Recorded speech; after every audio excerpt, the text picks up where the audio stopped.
কারণ আমার বান্ধবীর বাড়ি আর আমার যার সাথে রিলেশন চলে তার বাড়ি কিন্তু পাশাপাশি। এখন ওই রাত্রের মধ্যে প্রচার হয়ে গেল যে আমি ওর সাথে রাত্রে পালাই গেছি। আমার নাম মায়া। মায়া, মায়া বয়স কত এই মুহূর্তে? আমার বয়স এখন 36 বছর। 36 চলছে। তো আপনার 36 বছরের গল্পটাই আমি তুলে নিয়ে আসতে চাই আজকে। শুরু করুন আপনি। শৈশবটা হচ্ছে যে আমি আমার যখন জ্ঞান হওয়া অবধি পর্যন্ত যখন আমি বুঝি তখন আমি আমার নানা বাড়িতে ছিলাম।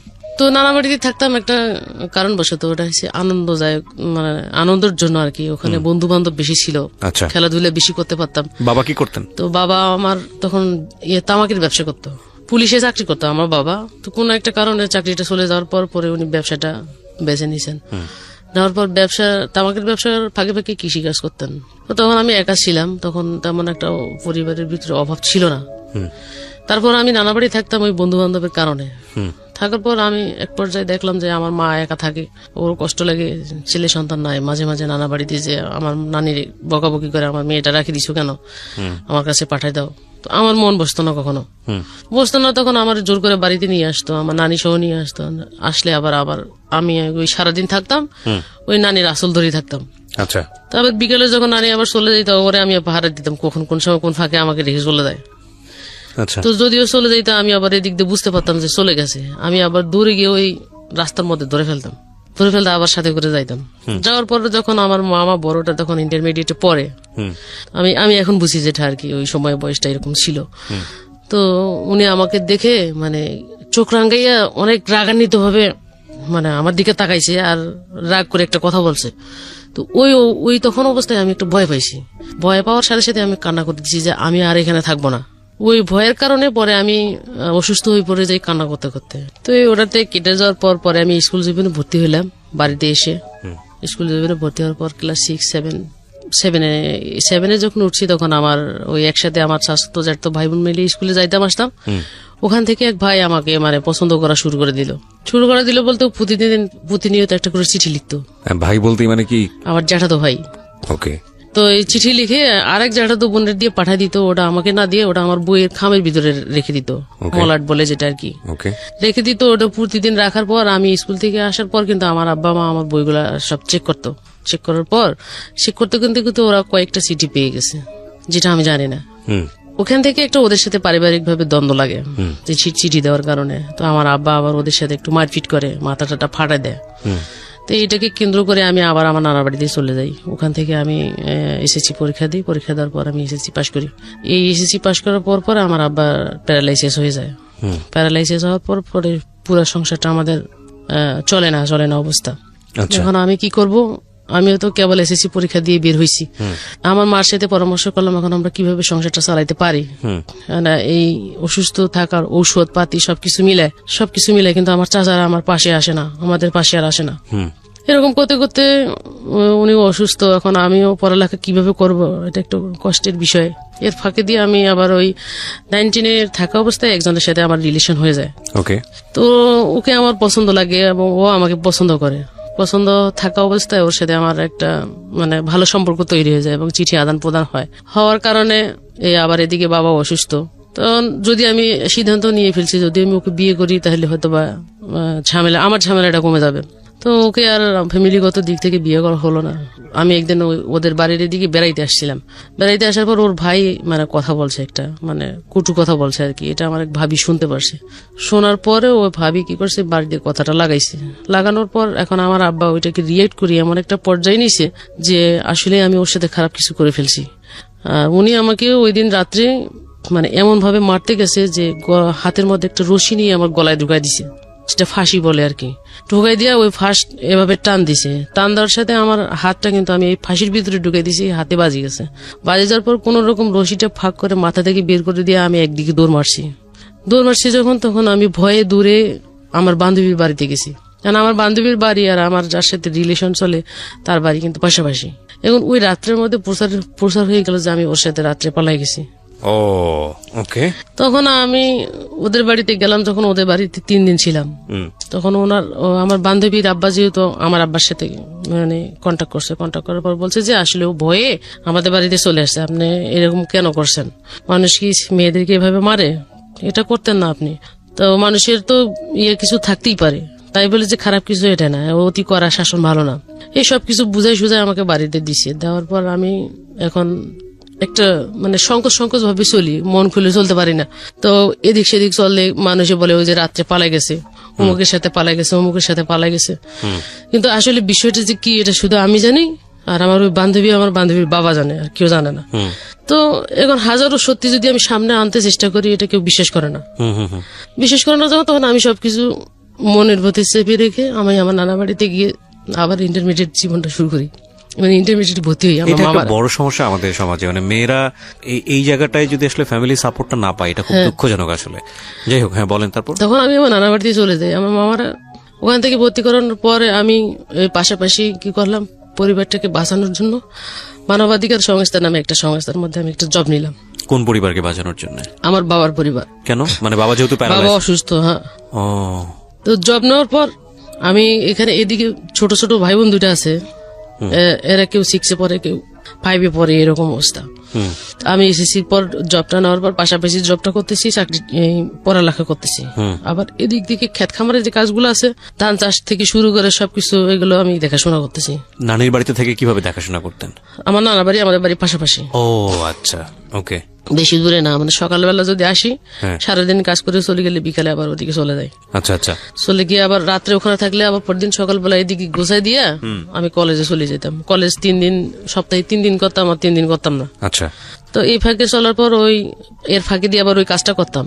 কাজটা আমার মানে একাধারে নিজের জমি জমা দেখা, হ্যাঁ, চাকরি করা, প্লাস হচ্ছে কলেজে পড়াশোনা করা। আচ্ছা। এবং মানুষের দুর্নাম তো আছে। হ্যাঁ, দুর্নাম তো আছেই। কিন্তু আমার ভিতরে একটা সাহস ছিল যে আমি মানুষের কোনো কথায় মানে কেয়ার করি না। যে যাই বলুক, এটা হচ্ছে তার ব্যক্তিগত ব্যাপার। আমি তো জানি, আমার আল্লাহ তো জানে যে আমি কি জিনিস। যদি আমার ভাগ্যে থাকে ভালো, বিয়ে হাসাতেই হবে, না থাকলে আমি এভাবেই সংসার চালাবো। এভাবেই চিন্তা ভাবনা করছি। করার পর আমি পড়ালেখাটা চালাইলাম। চালার পর ইন্টারমিডিয়েট পাস করলাম। পাস করার পর আমি দেখতেছি একটা অ্যাপ্লিকেশন কোর্স হয়েছে।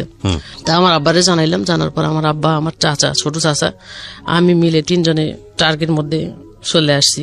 এখন সকাল 10টায় পরীক্ষা, রাত্রে থাকতে হবে। রাত্রে একটা হোটেলে 3 জনে উঠলাম, উঠে ওখানে থাকলাম। পরদিন সকালে পরীক্ষা দিলাম। ভাইবা পরীক্ষা হইলো। পরীক্ষা হওয়ার পর আমি পরীক্ষাতে টিকে গেছি। আচ্ছা। টিকে যাওয়ার পর পরের দিন আমার ভাইবা পরীক্ষার আবার ডেট দিছে। তখন কি আপনি ইন্টার কমপ্লিট করে ফেলেছেন? কমপ্লিট করছি। আচ্ছা। ডেট দিছে। ডেট দেওয়ার পরে হলো, পরের দিনও থাকতে হইলো। পরের দিন ভাইবা হইলো। ভাইবার পরে আবার আমি ভাইবা তো টিকছি, পরে প্রি সার্ভিসের জন্য রেখে দিছে। আচ্ছা। প্রি সার্ভিসের জন্য রেখে দিছে যখন, তখন আমাদের সাথে আলাপ আলোচনা করে কথাবার্তা বলে কে কোথায় কোন এলাকায় চাকরি করবে, কার কোথায় পোস্টিং, এটা নিয়ে কথা বলতেছে। কথা বলার পর আমার পোস্টিংটা দিল। পড়ছে যখন, তারপর আমার বাড়ি থেকে দূরে হবে আর কি। তো পড়ছে যখন, তখন আমি এখান থেকে আসলাম। আসার পর এখন আমার সাইকেল চালায় চাকরি করতে হবে। আমি তো সাইকেল চালাতে পারি না। তখন ডিসিশন নিলাম সাইকেল চালা আমি শিখব। কত সালের গল্প এটা? এটা 2001 সালের কথা। 2001 সালে, আজ থেকে প্রায় 18 বছর। ইন্টারমিডিয়েটের পরেই। জি। তখন আমার আব্বার আমি মিলে সাইকেলটা যে কিনবো, এরকম টাকা পয়সা নাই যখন, তখন ওই আমাদের খাবারের যে ধানটা ছিল, আমরা যেটা ভাত খাবো সিদ্ধ করার মতো, তো আমি বলছি যে ভাতটা আমরা খাবো, ওই ধানটা বিক্রি করে আমার সাইকেলটা কিনে দাও, আমি বেতন পাইলে তো আমরা আবার করতে পারবো। তখন চাল কেনা যাবে। হ্যাঁ, চাল কেনা যাবে। তো আমার আব্বা ধানটা বিক্রি করলো। ধানটা বিক্রি করার পর 2500 টাকা ধানটা বিক্রি করছে। ওটা আমার আব্বা আমাকে কিনে দিল। কিনে দেওয়ার পর ওটা নিয়ে আমরা বাসায় চলে আসলাম। বাসায় আসার পর তখন আমি ওই 4 দিনের মধ্যে সাইকেলটা চালানো শিখে ফেলি। আচ্ছা। শিখে ফেলার পর আমি যেদিন জয়েন করবো, ওই দিন আমি সাইকেল টেকেল সবকিছু নিয়ে আমাকে আমার আব্বা ওখানে রেখে আসছে। রেখে আসার পর আমি ওখান থেকে সাইকেল যাত্রা শুরু করলাম চাকরিতে। মানে কোথায় কোথায় যেতে হবে, ফিল্ডে কি আসে, বিষয় সবকিছু ওখান থেকে জেনে নিলাম ম্যানেজারের কাছ থেকে। জেনে নেওয়ার পর ওখানে আমরা একটা টিমের মধ্যে চাকরি করতাম। মানে এক একজন এক এক প্রোগ্রামের। আমি ছিলাম হয়েছে এনএপি প্রোগ্রাম, শিক্ষা প্রোগ্রাম। আচ্ছা। তো ওই প্রোগ্রামে শুধু আমি একা। এখন একা আমি 3 মাস কাজ করার পর আমাকে ওখান থেকে প্রোগ্রামটা চেঞ্জ করে দেওয়া হলো। চেঞ্জ করে দিল আমাকে এডিপি প্রোগ্রামে। যেমন ওই এলাকার মধ্যে হতদরিদ্র, গরিব দুঃখী যে লোকের মেয়েগুলো আছে আমার মতো বয়স, বা 18 বছর 17 বছর, পড়ালেখা করে না, এদেরকে গ্রাম থেকে বুঝাই শুনে ধরে এনে ওদের ভিতরে একটা পাঠাগার সিস্টেম ছিল। বিকালবেলা, সকালবেলা যদি আমি ছোট বাচ্চাদের দেখতাম, বিকালবেলা আমার বড় বাচ্চাদের দেখতে হতো। এটাকে নিয়ে আমি আবার ওই ইয়াতে গেলাম, পাঠাগার ভিজিট করতে যাইতাম। তো ওই রকম মেয়েদেরকে আনে বুঝাই শোনায়, বড় বড় মেয়েদের, অশিক্ষিত মেয়েদেরকে দিতাম, মোটিভেশন করতাম, পড়ালেখার জন্য আগ্রহ করতাম। ওইগুলো করার জন্য আমার লাগতো আপনার হচ্ছে সিডি, টিভি, মানে সাংস্কৃতিকমূলক অনুষ্ঠানের জন্য যে সমস্ত এগুলো জিনিসগুলো দিয়ে দরকার দেখিয়ে আগে দেখায় এগুলো দিয়ে আগ্রহ তৈরি এটার করা। জন্য আমাকে প্রতি মাসে ট্রেনিং করতে হইতো। চাকরি করতে করতে আমার বছর খানেক হয়ে গেল চাকরির বয়স। বছর খানেক হয়ে যাওয়ার পর এর মাঝখান দিয়ে আমি এই ছুটিতে বাড়িতে আসছি। আর এই যে আমার বাড়িতে থাকাকালীন যার সাথে রিলেশন ছিল, একটা বদনাম হয়ে গেল, ওর সাথে আমার কোনো যোগাযোগ নাই।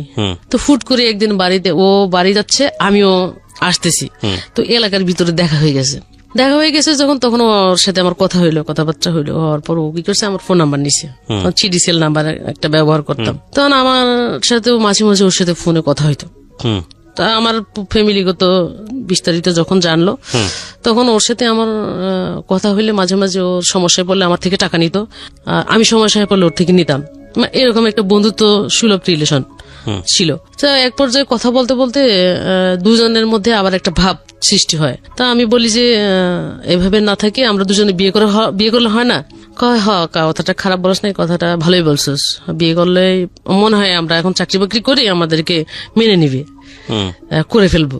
তো এই কথাই থাকে, আমি আর এর সাথে তেমন একটা বাড়াবাড়ি করি না। হয়তো বা দেখা গেছে 15 দিন পর একদিন কথা হয়, 10 দিন পর একদিন কথা হয়, এরকম। তো এই দিক দিয়ে আমি চাকরি বাকরি করতে মোটামুটি পরিবারটা গুছাই ফেলছি, একটু স্বস্তির দিকে আসছে, মোটামুটি ভালোই চলছে। চলার পর এখন ওই সময় আমার ছোট ভাই ফর্ম ফিল আপের টাকা পাঠাবো এসএসসি।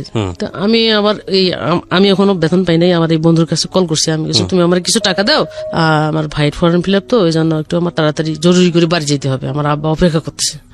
তো ও কি করছে, আমার সাথে কথা বলে বলতেছে আচ্ছা ঠিক আছে আমি দিচ্ছি, তবে অন্য একটা নাম্বারে পাঠিয়ে দিচ্ছি। ও কথাটা বলে মোবাইলটা অফ করে দিছে।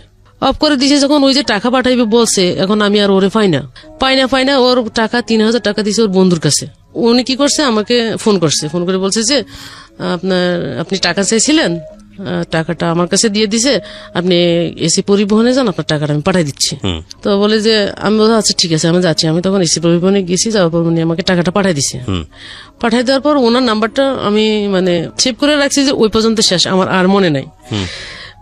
যখন তখন আমি ফর্ম ফিল আপ শেষ করে আমি আবার আমার চাকরির জায়গায় চলে গেছি। চলে যাওয়ার পর প্রায় মাসখানেক পর আমাকে আমার আব্বা কল করছে।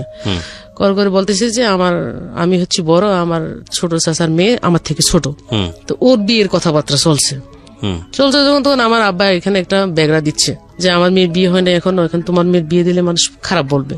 তা আমি বলছি যে ওরা যখন ভালো সম্বন্ধ পাইছে, বিয়ে দিয়ে দেখ, সমস্যা নাই, আমার বিয়ে আমি নিজে করে নেব, চাকরি যেহেতু করি এরকম পাবোই অনেক কিছু, তা তোমাদের বাড়িতে আমার থাকতে হবে এমন কোনো কথা না। তা আমার বলতেছে তাহলে কিছু টাকা লাগবে। তা আমি বলছি কত টাকা লাগবে? কয় 1020 টাকা হইলে আমি এদিক দিয়ে একটা সমস্যার সমাধান করবো আর কি। আমি ওই দিনে সন্ধ্যার মধ্যে আমি তখন বেতন ধরছি আমার 8900 টাকা, আর এদিক দিয়ে সবকিছু মিলাই 10-12 হাজার টাকা পাইতাম। তো আমার ওখানে আবার থাকতে থাকতে বন্ধু বান্ধব হয়ে গেছে, ওদের থেকে আমি কিছু টাকা সংগ্রহ করছি, করার পর আমি 20,000 টাকা মিলাই বাড়ি আসছি। তো বাড়িতে আসি দেখি বিয়ের সব আয়োজন শেষ। পরে বিয়ের রাত্রে যখন আসলাম, বিয়ে হয়ে গেল, চলে গেল, খাওয়া দাওয়া শেষ, আমিও ভাত টাত খাইছি। খাওয়ার পর ওই ডেকোরেশন যেগুলো আছে, পরযাত্রী যেখানে বসছিল ওইখানে বসে বসে মোবাইল টিপতেছি। তো টিপতে ওর নাম্বারটা চলে আসছে, আর আমার তো মনে নাই। আমি কইছি যে এটা কার নাম্বার, দেখি তো একবার ট্রাই করি। আমি কি করছি, মিস কল মারছি। মিস কল মারার সাথে সাথে আমার কাছে ব্যাক করছে। ব্যাক করার পর বলছে যে আমি বলছি ভাই আপনি কি, কেন আপনি আমাকে চিনেন না? আপনার নাম্বার তো আমার কাছে সেভ করা আছে, আপনি মায়া বলছেন না? আমি কি হ্যাঁ মায়া বলছি। আমি কো আচ্ছা আপনি কথাটা শুনলে মন খারাপ করবেন না তো? আমি জানি ওর সাথে আপনার রিলেশন, আপনাদের দুজনের বিয়ে হবে, কথাটা বলতেছি, আপনি আবার মন খারাপ করেন না। আমি সাথে ওর সাথে এমন কোনো কিছু না যে ওকে আমার পেতেই হবে, বললে কোনো সমস্যা নাই, বলেন। তখন উনি বলছে যে ও বিয়ে করে ফেলছে, এই জন্য মোবাইল বন্ধ। তো এটা আমাকে বললে কি সমস্যা ছিল? আমি বন্ধু হিসেবে তো জানতেই পারি, মানুষের ওর সাথে প্রেম করছি বা সম্পর্ক করছি, বিয়ে করতে হবে এমন কোনো কথা না। ও বিয়ে করবে, আমি বিয়ে করবো। তখন উনি আমাকে বলতেছে যে আমি কথা যদি আপনি ইয়ে না করেন, আমি একটা কথা বলবো আপনাকে। আপনি কি বলবেন আমাকে? তো বলছে আমি পরে বলবো। ফোনটা কাটছে। তো এটা মনের ভিতরে রাখার পর কি করছে, আমার সাথে প্রায় 6 মাস এমনি কথা বলছে। কথা বলার পর উনি আমাকে বলছে যে আমি আসলে আপনাদের এদিকে আসবো যখন বলছে, তখন আচ্ছা ঠিক আছে আসলে দেখা করবো, সমস্যা নেই। তখন কি করছে, ওর সাথেই ওই বেড়াইতে গেছে আমাদের এলাকায়।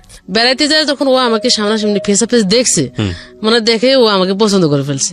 আচ্ছা, আর আমিও যখন ওকে দেখছি, দেখার পর আমারও পছন্দ হয়ে গেছে ওকে, যে আমি যার সাথে রিলেশন করলাম তার থেকেও সে সুন্দর এবং অনেক ভালো, অনেক স্মার্ট, অনেক শিক্ষিত, মাস্টার্স কমপ্লিট। ওকে, তা এটা এই বিয়েটা যদি করি আমার ফ্যামিলি অবশ্যই মেনে নিবে। 6-7 মাস কথা বলার পর এতে কি করছে, নিজে আগ্রহ করে আরেকবার চলে গেছে। তো ওনার সাথে আমার কথা হলো, আমি মনে করছি দুষ্টামি করতেছে মনে হয়। তা আমি ওই দুষ্টামিমূলক এইভাবে কথাগুলো বলে ফেলছি যে আচ্ছা ঠিক আছে আসেন। তো ওকে তো দেখছি একবার, দেখার পর পরের বার যখন গেলাম উনি আমাকে বলছে যে আমি আমার মামাকে সাথে করে নিয়ে আসছি আর আপনি আসেন। টার্মিনালে উঠে ওরা হোটেলে উঠছে, হোটেলে উঠার পর আমাকে কল করছে। তখন আমার তো এই দিক দিয়ে ছুটি নিয়ে নাই, ছুটি নিতে তো আমার একটু সময় লাগবে। তো আমি সকালবেলা যাইয়া ফিল্ডের সব কাজ গোছগাছ করে রাখি, অফিসে আসছি। অফিসে আসি ম্যানেজারে বলছি স্যার আমি বিকালের দিকে অফিসে আসবো না, আমার একটু কাজ আছে, আমার একটু ছুটি দেন। তো কি কাজ করলো ওখানে, আবার আমার সহপাঠী আরেকজন বুঝাই দিয়ে বলছে যে আজকে যাবে না, আপনারা একটু ম্যানেজ করে নিয়ে। করার পর ওই দিন বৃহস্পতিবার ছিল, আমি বিকালে দুপুরের দিকে রওনা হয়েছি। রওনা হয়ে ওর সাথে দেখা হলো আমার 2টা বাজে। ওকে, 2টা বাজে যখন দেখা হলো তখন ও বলে যে রিক্সায় উঠো। তো ওর সাথে আমি রিক্সায় উঠলাম, মানে ওর মামা আছে হোটেলের ভিতরে। আমি এখন সংকোচ করতেছি একটা ছেলের সাথে হোটেলের ভিতরে যাবো কি যাবো না, বা একটা ভয়ের বিষয় আছে। তা আমি বলতেছি আমি হোটেলের ভিতরে যাব না, আপনি এখান থেকে যা করান মানে কিভাবে করবেন সেটা আপনি বলেন। তো কি করছে, মানে টাকা কিন্তু মনে হয় 20,000-এর মতো নিয়ে গেছে। মানে আপনি আগে থেকেই জানতেন যে আপনারা বিয়ে করতে যাচ্ছেন বা এরকম কিছু একটা? সামথিং বলা ছিল। তো আপনার ফ্যামিলিকে আপনি জানাননি কেন? না, আমি জানাইনি। জানাননি কেন? জানা নেই বলতে আমার ফ্যামিলি এত দূরে ছেলের সাথে বিয়ে দেবে না। আচ্ছা, বিয়ে দেবে না বলতে যদি আমি ঢাকায় ছেলে বিয়ে করি তাহলে এখানে যদি আমাকে ফেলে চলে যায় পরে ওকে আমরা কোথায় খুঁজে পাবো? এমনি আমরা মধ্যবিত্ত পরিবারের মানুষ, আমরা এগুলো চাই না। এখন এদিক থেকে আমার পছন্দ হয়ে গেছে, এটা আমি মানে করবোই তো করবো, যে কি জীবনের ডিসিশন কি হয়। পরে ওই কি করলো, আমাকে ওখান থেকে রেখে মানে আগে মার্কেটে ঢুকাইছে। মার্কেটে ঢুকার পর বিয়ের যেগুলো কেনাকাটা সবগুলো করছে, নাক ফুল থেকে শুরু করে কাপড় চোপড় পাঞ্জাবি সবকিছু মিলাই করে ফেলছে। উঠার পর ওরা আর একটা রুম নিয়ে ফেলছে, মানে আমার জন্য আর কি। ওরা 2জন এক জায়গায় থাকবে, আমি এক জায়গায় থাকবো। তো আমি আমার রুমে আছি, ওরা ওনাদের রুমে আছে। থাকার পর ওখানে ওই হোটেলের মালিকের সাথে কথা শেয়ার করছে। শেয়ার করার পর বলছে যে আচ্ছা ঠিক আছে আমি বিয়েটা আমরাই করাবো, আমরা মেয়ের পক্ষ আর ছেলের পক্ষ তো একজন আসি। তো ওখানে কাজী টাজি আনে, ওখানে কিন্তু বিয়েটা হয়ে গেছে। আপনার ফ্যামিলি জানতো না? না, ফ্যামিলি জানতো না। বিয়েটা যখন হয়ে গেল, ওই দিন বিয়ে শেষ করার পর প্রায় রাত্রে 9:30 বাজছে। 9:30 বাজছে। তা আমি বলছি তো আমি এখানে থাকতে পারবো না, আমার তো যাইতে হবে। তো বলতেছে না চলে গেলে কেমন হয়, এটা খারাপ দেখা যায় না, থাকো আজকে, কালকে শুক্রবার বন্ধ আছে, শুক্রবার বিকালে যাবো, শনিবার অফিস করবা। আমি ওখানে থাকলাম। থাকার পর শুক্রবার বিকালবেলা ওর মতো চলে আসছে, আমি আমার মতো চলে গেছি। চলে যাওয়ার পর আবার কন্টিনিউ তো ফোনে যোগাযোগ হয়। তো যোগাযোগ করতে করতে করতে করতে এটা আমার বাড়িতে জেনে গেছে যে আমি বিয়ে করে ফেলছি। জেনে গেছে যখন, তখন আমার বাড়িতে কিছুতেই না দিবে না, মানতেছে না। এখন যদি আমাকে অন্য কোথাও বিয়ে করে দেয়, এখন ওর সাথে বিয়ে করছি, যা করার তো সবকিছু করে ফেলছি, এখন আমি আর একটা ছেলের কাছে যাবো না। এখন আমার কপালে যা হবে হবে। এখন তোমাদের সংসার আমি বোঝাই দিছি, এখন তোমরা ভালোভাবে মেনটেন করে চলো, আমি এভাবে বলছি। বলার পর আমি ফ্যামিলিকে বলেছি যে আমি আমার যতটুকু করার ছিল আমি অতটুকু করে গোছাই দিছি, এখন তোমরা তোমাদের মতো মেনটেন করে চলো। না, আমার পক্ষে সম্ভব না, আমি ওর সাথে সংসার করবো। আমি এই কথা বলে আমি ওখান থেকে চাকরি বাকরি ছেড়ে ওর সাথে চলে আসছি। চলে আসলাম ঢাকা আসার পর এখানে আমাকে রাখলো। রাখার পর ওদের বাড়িতে রাখলো, এখানে থাকলাম। থাকার পর আমার ওই বছরের মধ্যে আমি কনসেপ্ট করি। কনসেপ্ট করার পর এখন আমি যে বাড়িতে যাবো আসবো বা কোনো কিছু, ওই সময়ের মধ্যে আমার ডিগ্রিতে পরীক্ষা শুরু হইলো যখন, তখন আমি আবার ওই কনসেপ্ট অবস্থায়, আমার পেটে তখন বাচ্চা 7 মাস চলে, ওই অবস্থায় আমি ডিগ্রি পরীক্ষা দিলাম। পরীক্ষা দেওয়ার পর আমি আমাদের বাড়িতে না গিয়ে আমার ফুপু বাড়ি থেকে পরীক্ষা দিছি। পরীক্ষা দেওয়ার পর ওখান থেকে আমি আবার শ্বশুর বাড়িতে চলে এসেছি। তো এই বাচ্চাটা হওয়া পর্যন্ত আমি ওদের সাথে ভালো ছিলাম, মানে ওরা আমার সাথে ভালো ব্যবহার করতো। বাচ্চাটা হয়ে যাওয়ার পর এই বাচ্চার বয়স যখন 1 বছর, তখন আমি আবার কনসেপ্ট করে ফেলার পর তখন আমি আমার কি করলাম, এদিক থেকে আমার ফ্যামিলির সাথেও যোগাযোগ হয়ে গেল যে বাচ্চা কাচ্চা হয়ে গেছে, এখন আর এগুলো ধরে রাখা লাভ কি, একটা মিউচুয়াল করে ফেলার পর ওরা তখন এদিকে আসছে, এদিক থেকে ওরাও ওদিকে গেছে। এখন একটা আসা যাওয়ার মধ্যে আছি। থাকার পর পরে যখন দ্বিতীয় বাচ্চাটা আমার কনসেপ্ট আসে, তখন আমি নাইউরি হিসেবে আমার বাবার বাড়িতে চলে যাই। বাবার বাড়িতে যখন চলে যাই, তখন আমার মা আমাকে বলে যে এই বাচ্চাটা এখনো বড় হয় নাই, আবার আরেকটা বাচ্চা নিশ্চয়, চল বাচ্চাটা নষ্ট করে ফেলে, বাচ্চাটা রাখবা না। তো আমিও ততটা ওই বুঝতাম না তখন আমি গেছি আমার মার সাথে, ওখানে গেছি এটা নষ্ট করে ফেলবো। কারণ ওখানে যাওয়ার পর ওখানে মহিলা গাইনি যে করতেছে আরো অন্য মহিলারা আছে দেখি তো চিৎকার করে চিল্লায়। তা আমি আবার কি করছি, এটা আমি ভয় পেয়েছি, ভয় পাওয়ার কারণে আমি ওনাকে ওখানে বসে রেখে ওখান থেকে নিজে নিজে বাড়িতে চলে আসছি। তা আমার মা আমাকে খুঁজে আরেকজনকে জিজ্ঞেস করছে, আমার মেয়েটারে দেখছেন, আপনার মেয়ে কবে রিক্সা নিয়ে বাড়ি চলে গেছে? তখন আমার মা বাড়ি ঘুরে এসে বলতেছে যে তুমি আমাকে রেখে চলে আসলে কেন? আমি তুমি যে কাজ করার জন্য আমাকে নিছো ওটা আমি করবো না, তুমি করো, যাই যাও। তো করার পর বলছে কয় এটাই সামলাইতে পারতেছিস না, আবার আর একটা নিছিস, এখন দুইটা কেমনে সামলাবি? আমি কষ্ট করলে একবারে করবো আর করবো না পরে। এভাবে করার পর আমি আর বাচ্চাটা নষ্ট করি নাই। থাকার পর হইলো তখন আমি ওই অবস্থা থেকে শুরু হইলো 8 মাস যখন চলে তখন থেকে আমার উপর টর্চারিং এর একটা কিভাবে হয়েছে প্রভাব চলে আসলো বলতে আমার শাশুড়ি মানে কথায় কথায় খোঁটা মারে, নিজে নিজে বিয়ে করছি, আমার এত সুন্দর ছেলে দেখে মন মানে নাই, চলে আসতো। আমি ঢাকা শহরে ছেলে বিয়ে করালে কত কিছু পাইতাম, কোনো কিছু পাই নাই। আজকে দুইটা বাচ্চা হয়ে যাচ্ছে, তোর ফ্যামিলি থেকে কোনো কিছু দেয় নাই বা ওইরকম কিছু পাই না, একটা মানে আত্মীয়তার সম্মান বলতে কিছু আছে।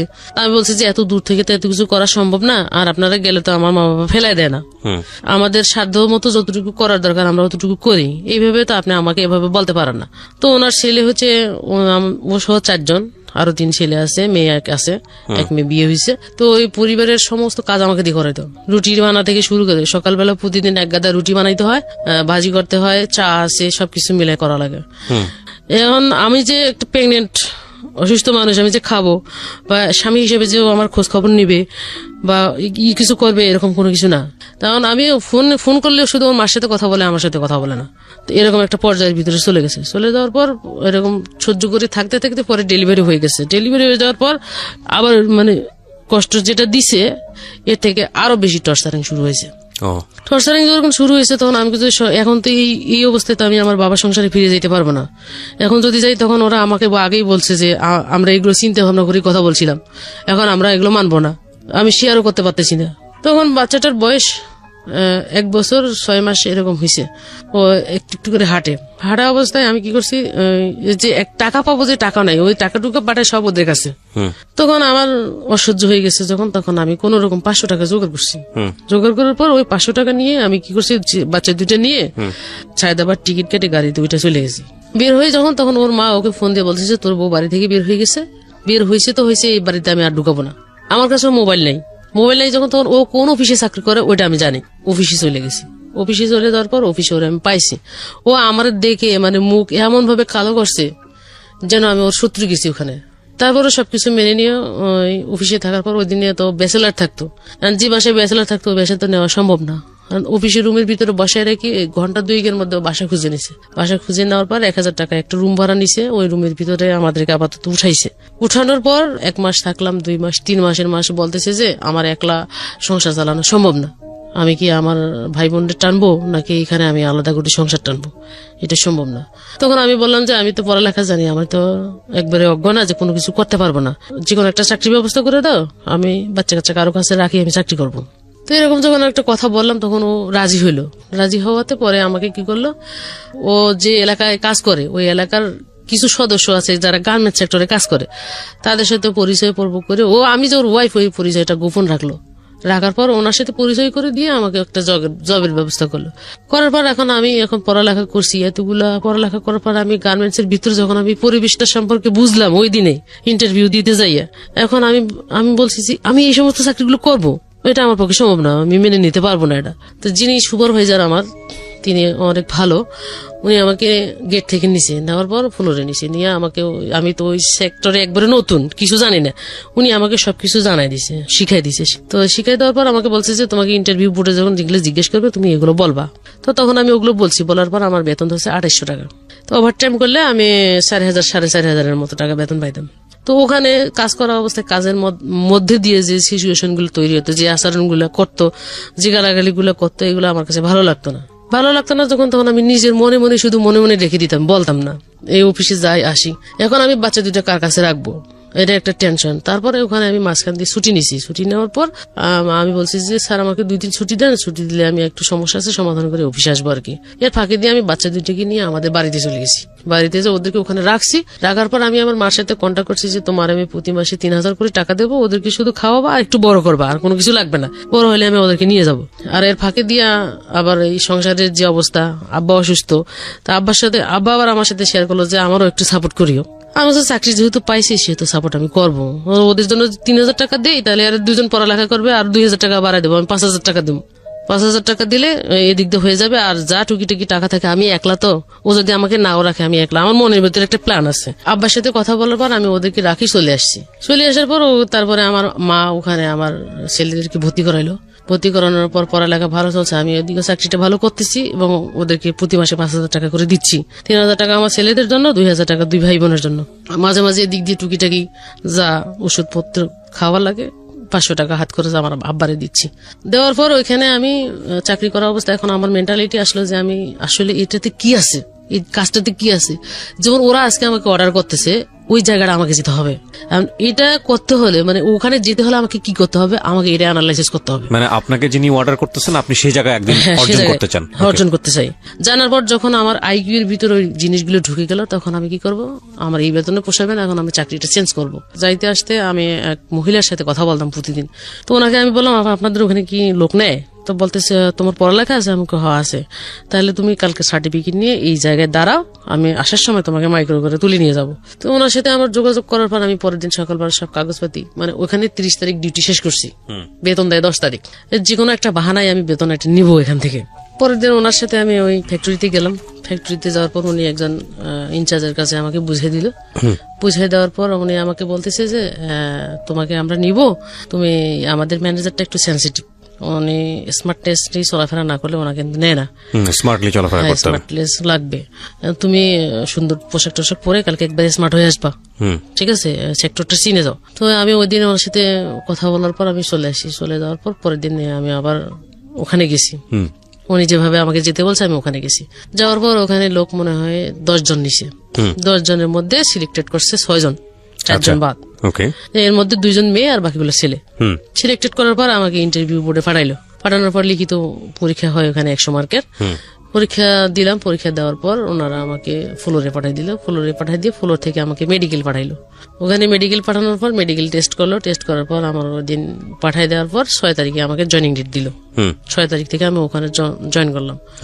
জয়েন করার পর আমি জয়েনের ফাঁকে ওখানে কাজ করতেছি। কাজ করা অবস্থায় এখন আগের সেক্টরে যেখানে আমি কাজ করছি ওখানে সবার সাথে মানে পরিচয় হয়েছে, রিলেশন হয়েছে, ভালো সম্পর্ক হয়েছে, কথা দুইটা জোর করে বলতে পারতেছি, নিতে পারতেছি। কিন্তু এখানে গিয়ে আমার মন পুরো টিকতেছে না, মানে কিরকম কিরকম লাগতেছে, আবার ওদের কথাগুলো কিরকম লাগতেছে আমাকে। তো আমার একটা জিনিসের কারণে আমাকে একটা বকা দিছে, একটা ভুল করছি আমি। তো ভুল যখন করছি তখন আমাকে বকা দিছে। বকা দেওয়ার কারণে আমার ওই জিনিসটা আবার ওখানেই মনের ভিতরে খুব নিছে যে আমি ওর জায়গাটাই যাব, এখানেই থাকি, এখানেই ওর জায়গায় যাব। ওই দিন চলে আসি। চলে যাওয়ার পর পরের দিনে সকালে গেছি। যাওয়ার পর আর একজন সেকশন লিডার ছিল আমার। তো উনি আমাকে বলতেছে তোমার মন খারাপ কেন? আমি বলতেছি যে আসলে আমার পকেটের ভিতর যে একটা স্টিকার থাকে জ্যাকেটে, এটা আমি জানি না, এটা আমাকে জানাই দেওয়া হয় না। কিন্তু কালকে আমার দিদি যেভাবে কথাগুলো বলছে এই জন্য আমার মন খারাপ। তুমি কাজ করো, তোমাকে আর কিছু বলবে না।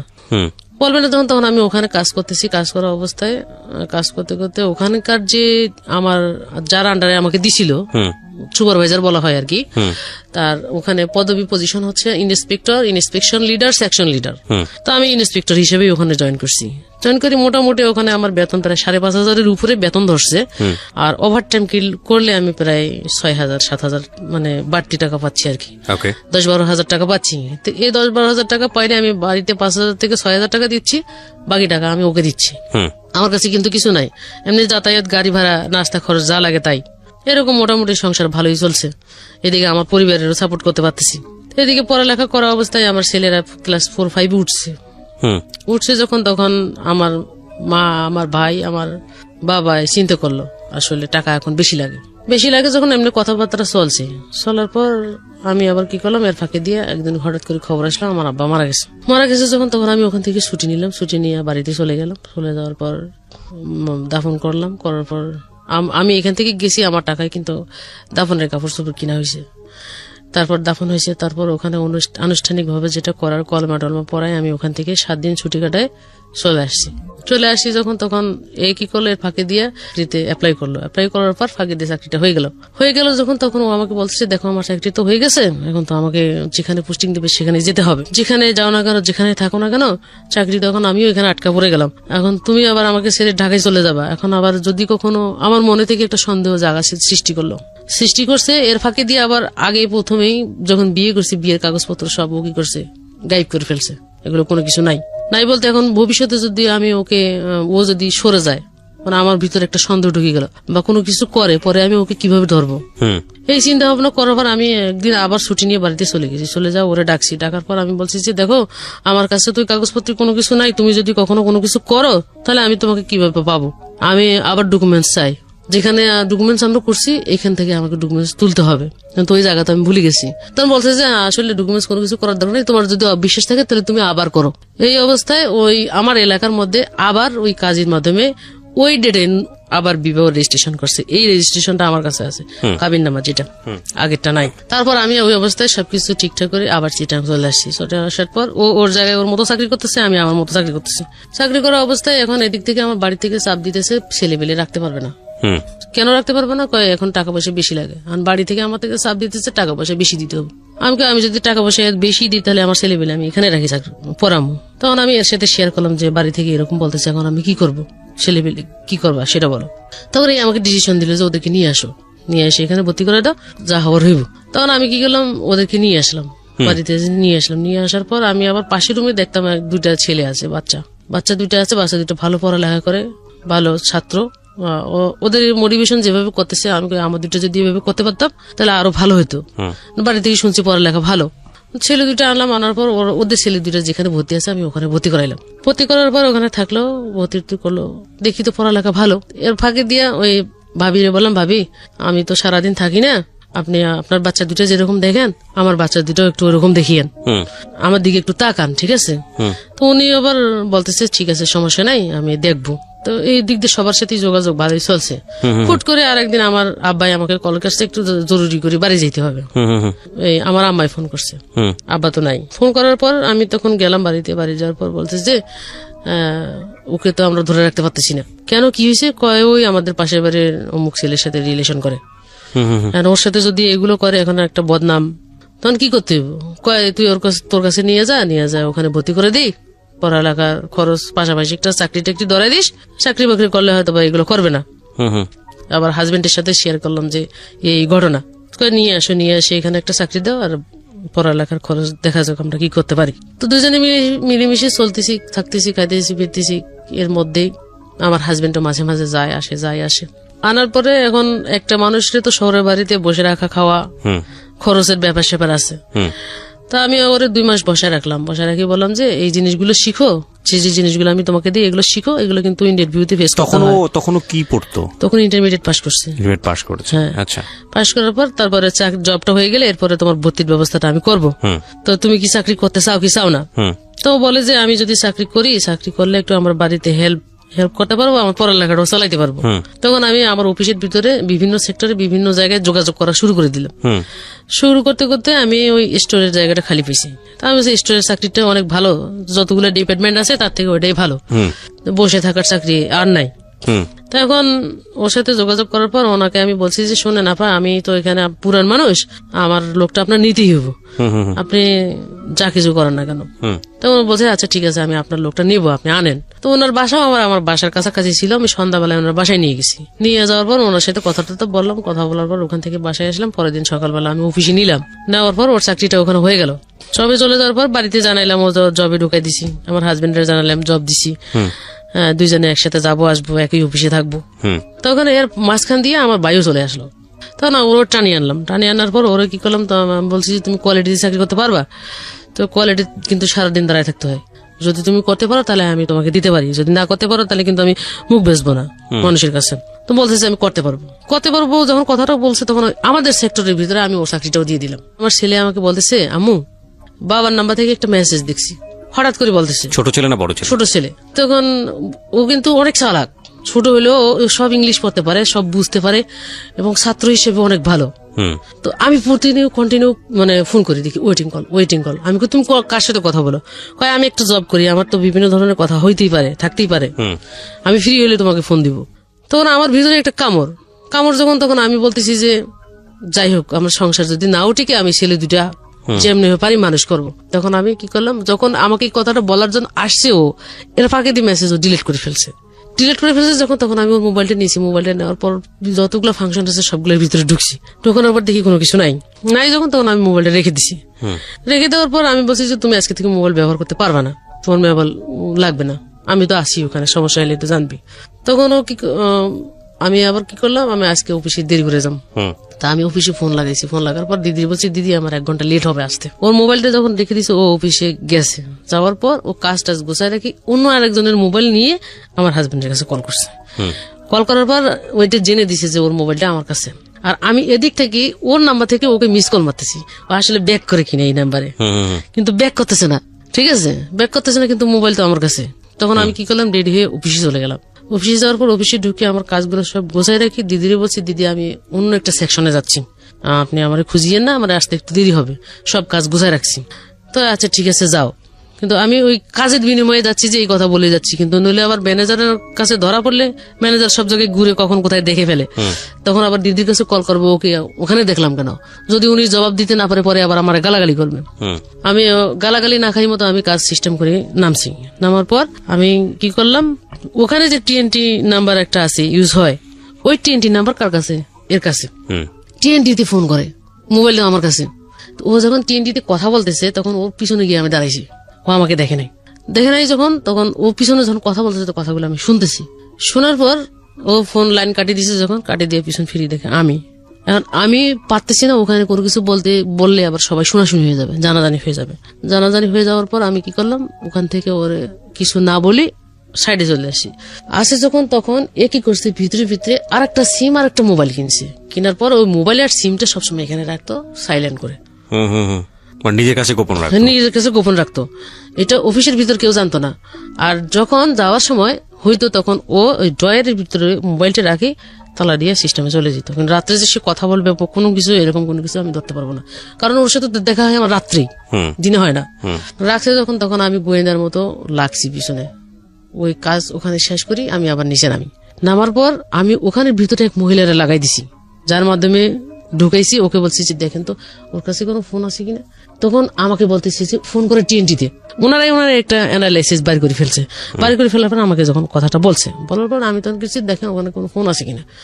তখন ফোন ড্রয়ারের মধ্যে লাঞ্চে যাওয়ার সময় ওরা সরাই ফেলে ফোনটা আমার দিছে যখন, তখন ওই ফোনের মধ্যে ফোন করছে যে আমরা যে দুইজনে কথা বলি, আমি যে কথা বলি, ও যে কথা বলি, এটা ও বুঝতে পারতেছে না এটা আমি নাকি ও। আমি ওর হয়ে কথা বলতেছি, ও সেজে যখন কথা বলতেছি তখন কথাগুলো সব আমি পেয়ে গেলাম। পেয়ে যাওয়ার পর আমি আমার মার সাথে যোগাযোগ করলাম। পেয়ে গেলাম মানে কি, আপনি কি পেলেন? যে আসলে কি পেলাম, যে ওর সাথে যে একটা সম্পর্ক আছে এটা আমি পাই গেলাম। মানে কথার টোন শুনে আপনি পেয়েছেন? হ্যাঁ, পেয়ে গেছি। বা আপনাকে নিয়ে ওই সময় কোনো কথাবার্তা হচ্ছিল কিনা? হ্যাঁ, আমাকে নিয়ে কথা হচ্ছিল। ওকে, আপনি ইন ডিটেল এখানে বলতে চাচ্ছেন না, আমি বুঝতে পারছি। হ্যাঁ, তারপর কি হলো? ইন ডিটেল আমি বলি, আমাকে যখন ফোনটা আমি রিসিভ করলাম, হ্যালো, মানে ওর মতো করে ও যেভাবে কথা বলে, কয় তুমি কেমন আছো? আমি ভালো আছি। ওকে আমি ফোন দিই না যে ও কি তোমার সাথে কিছু শেয়ার করে।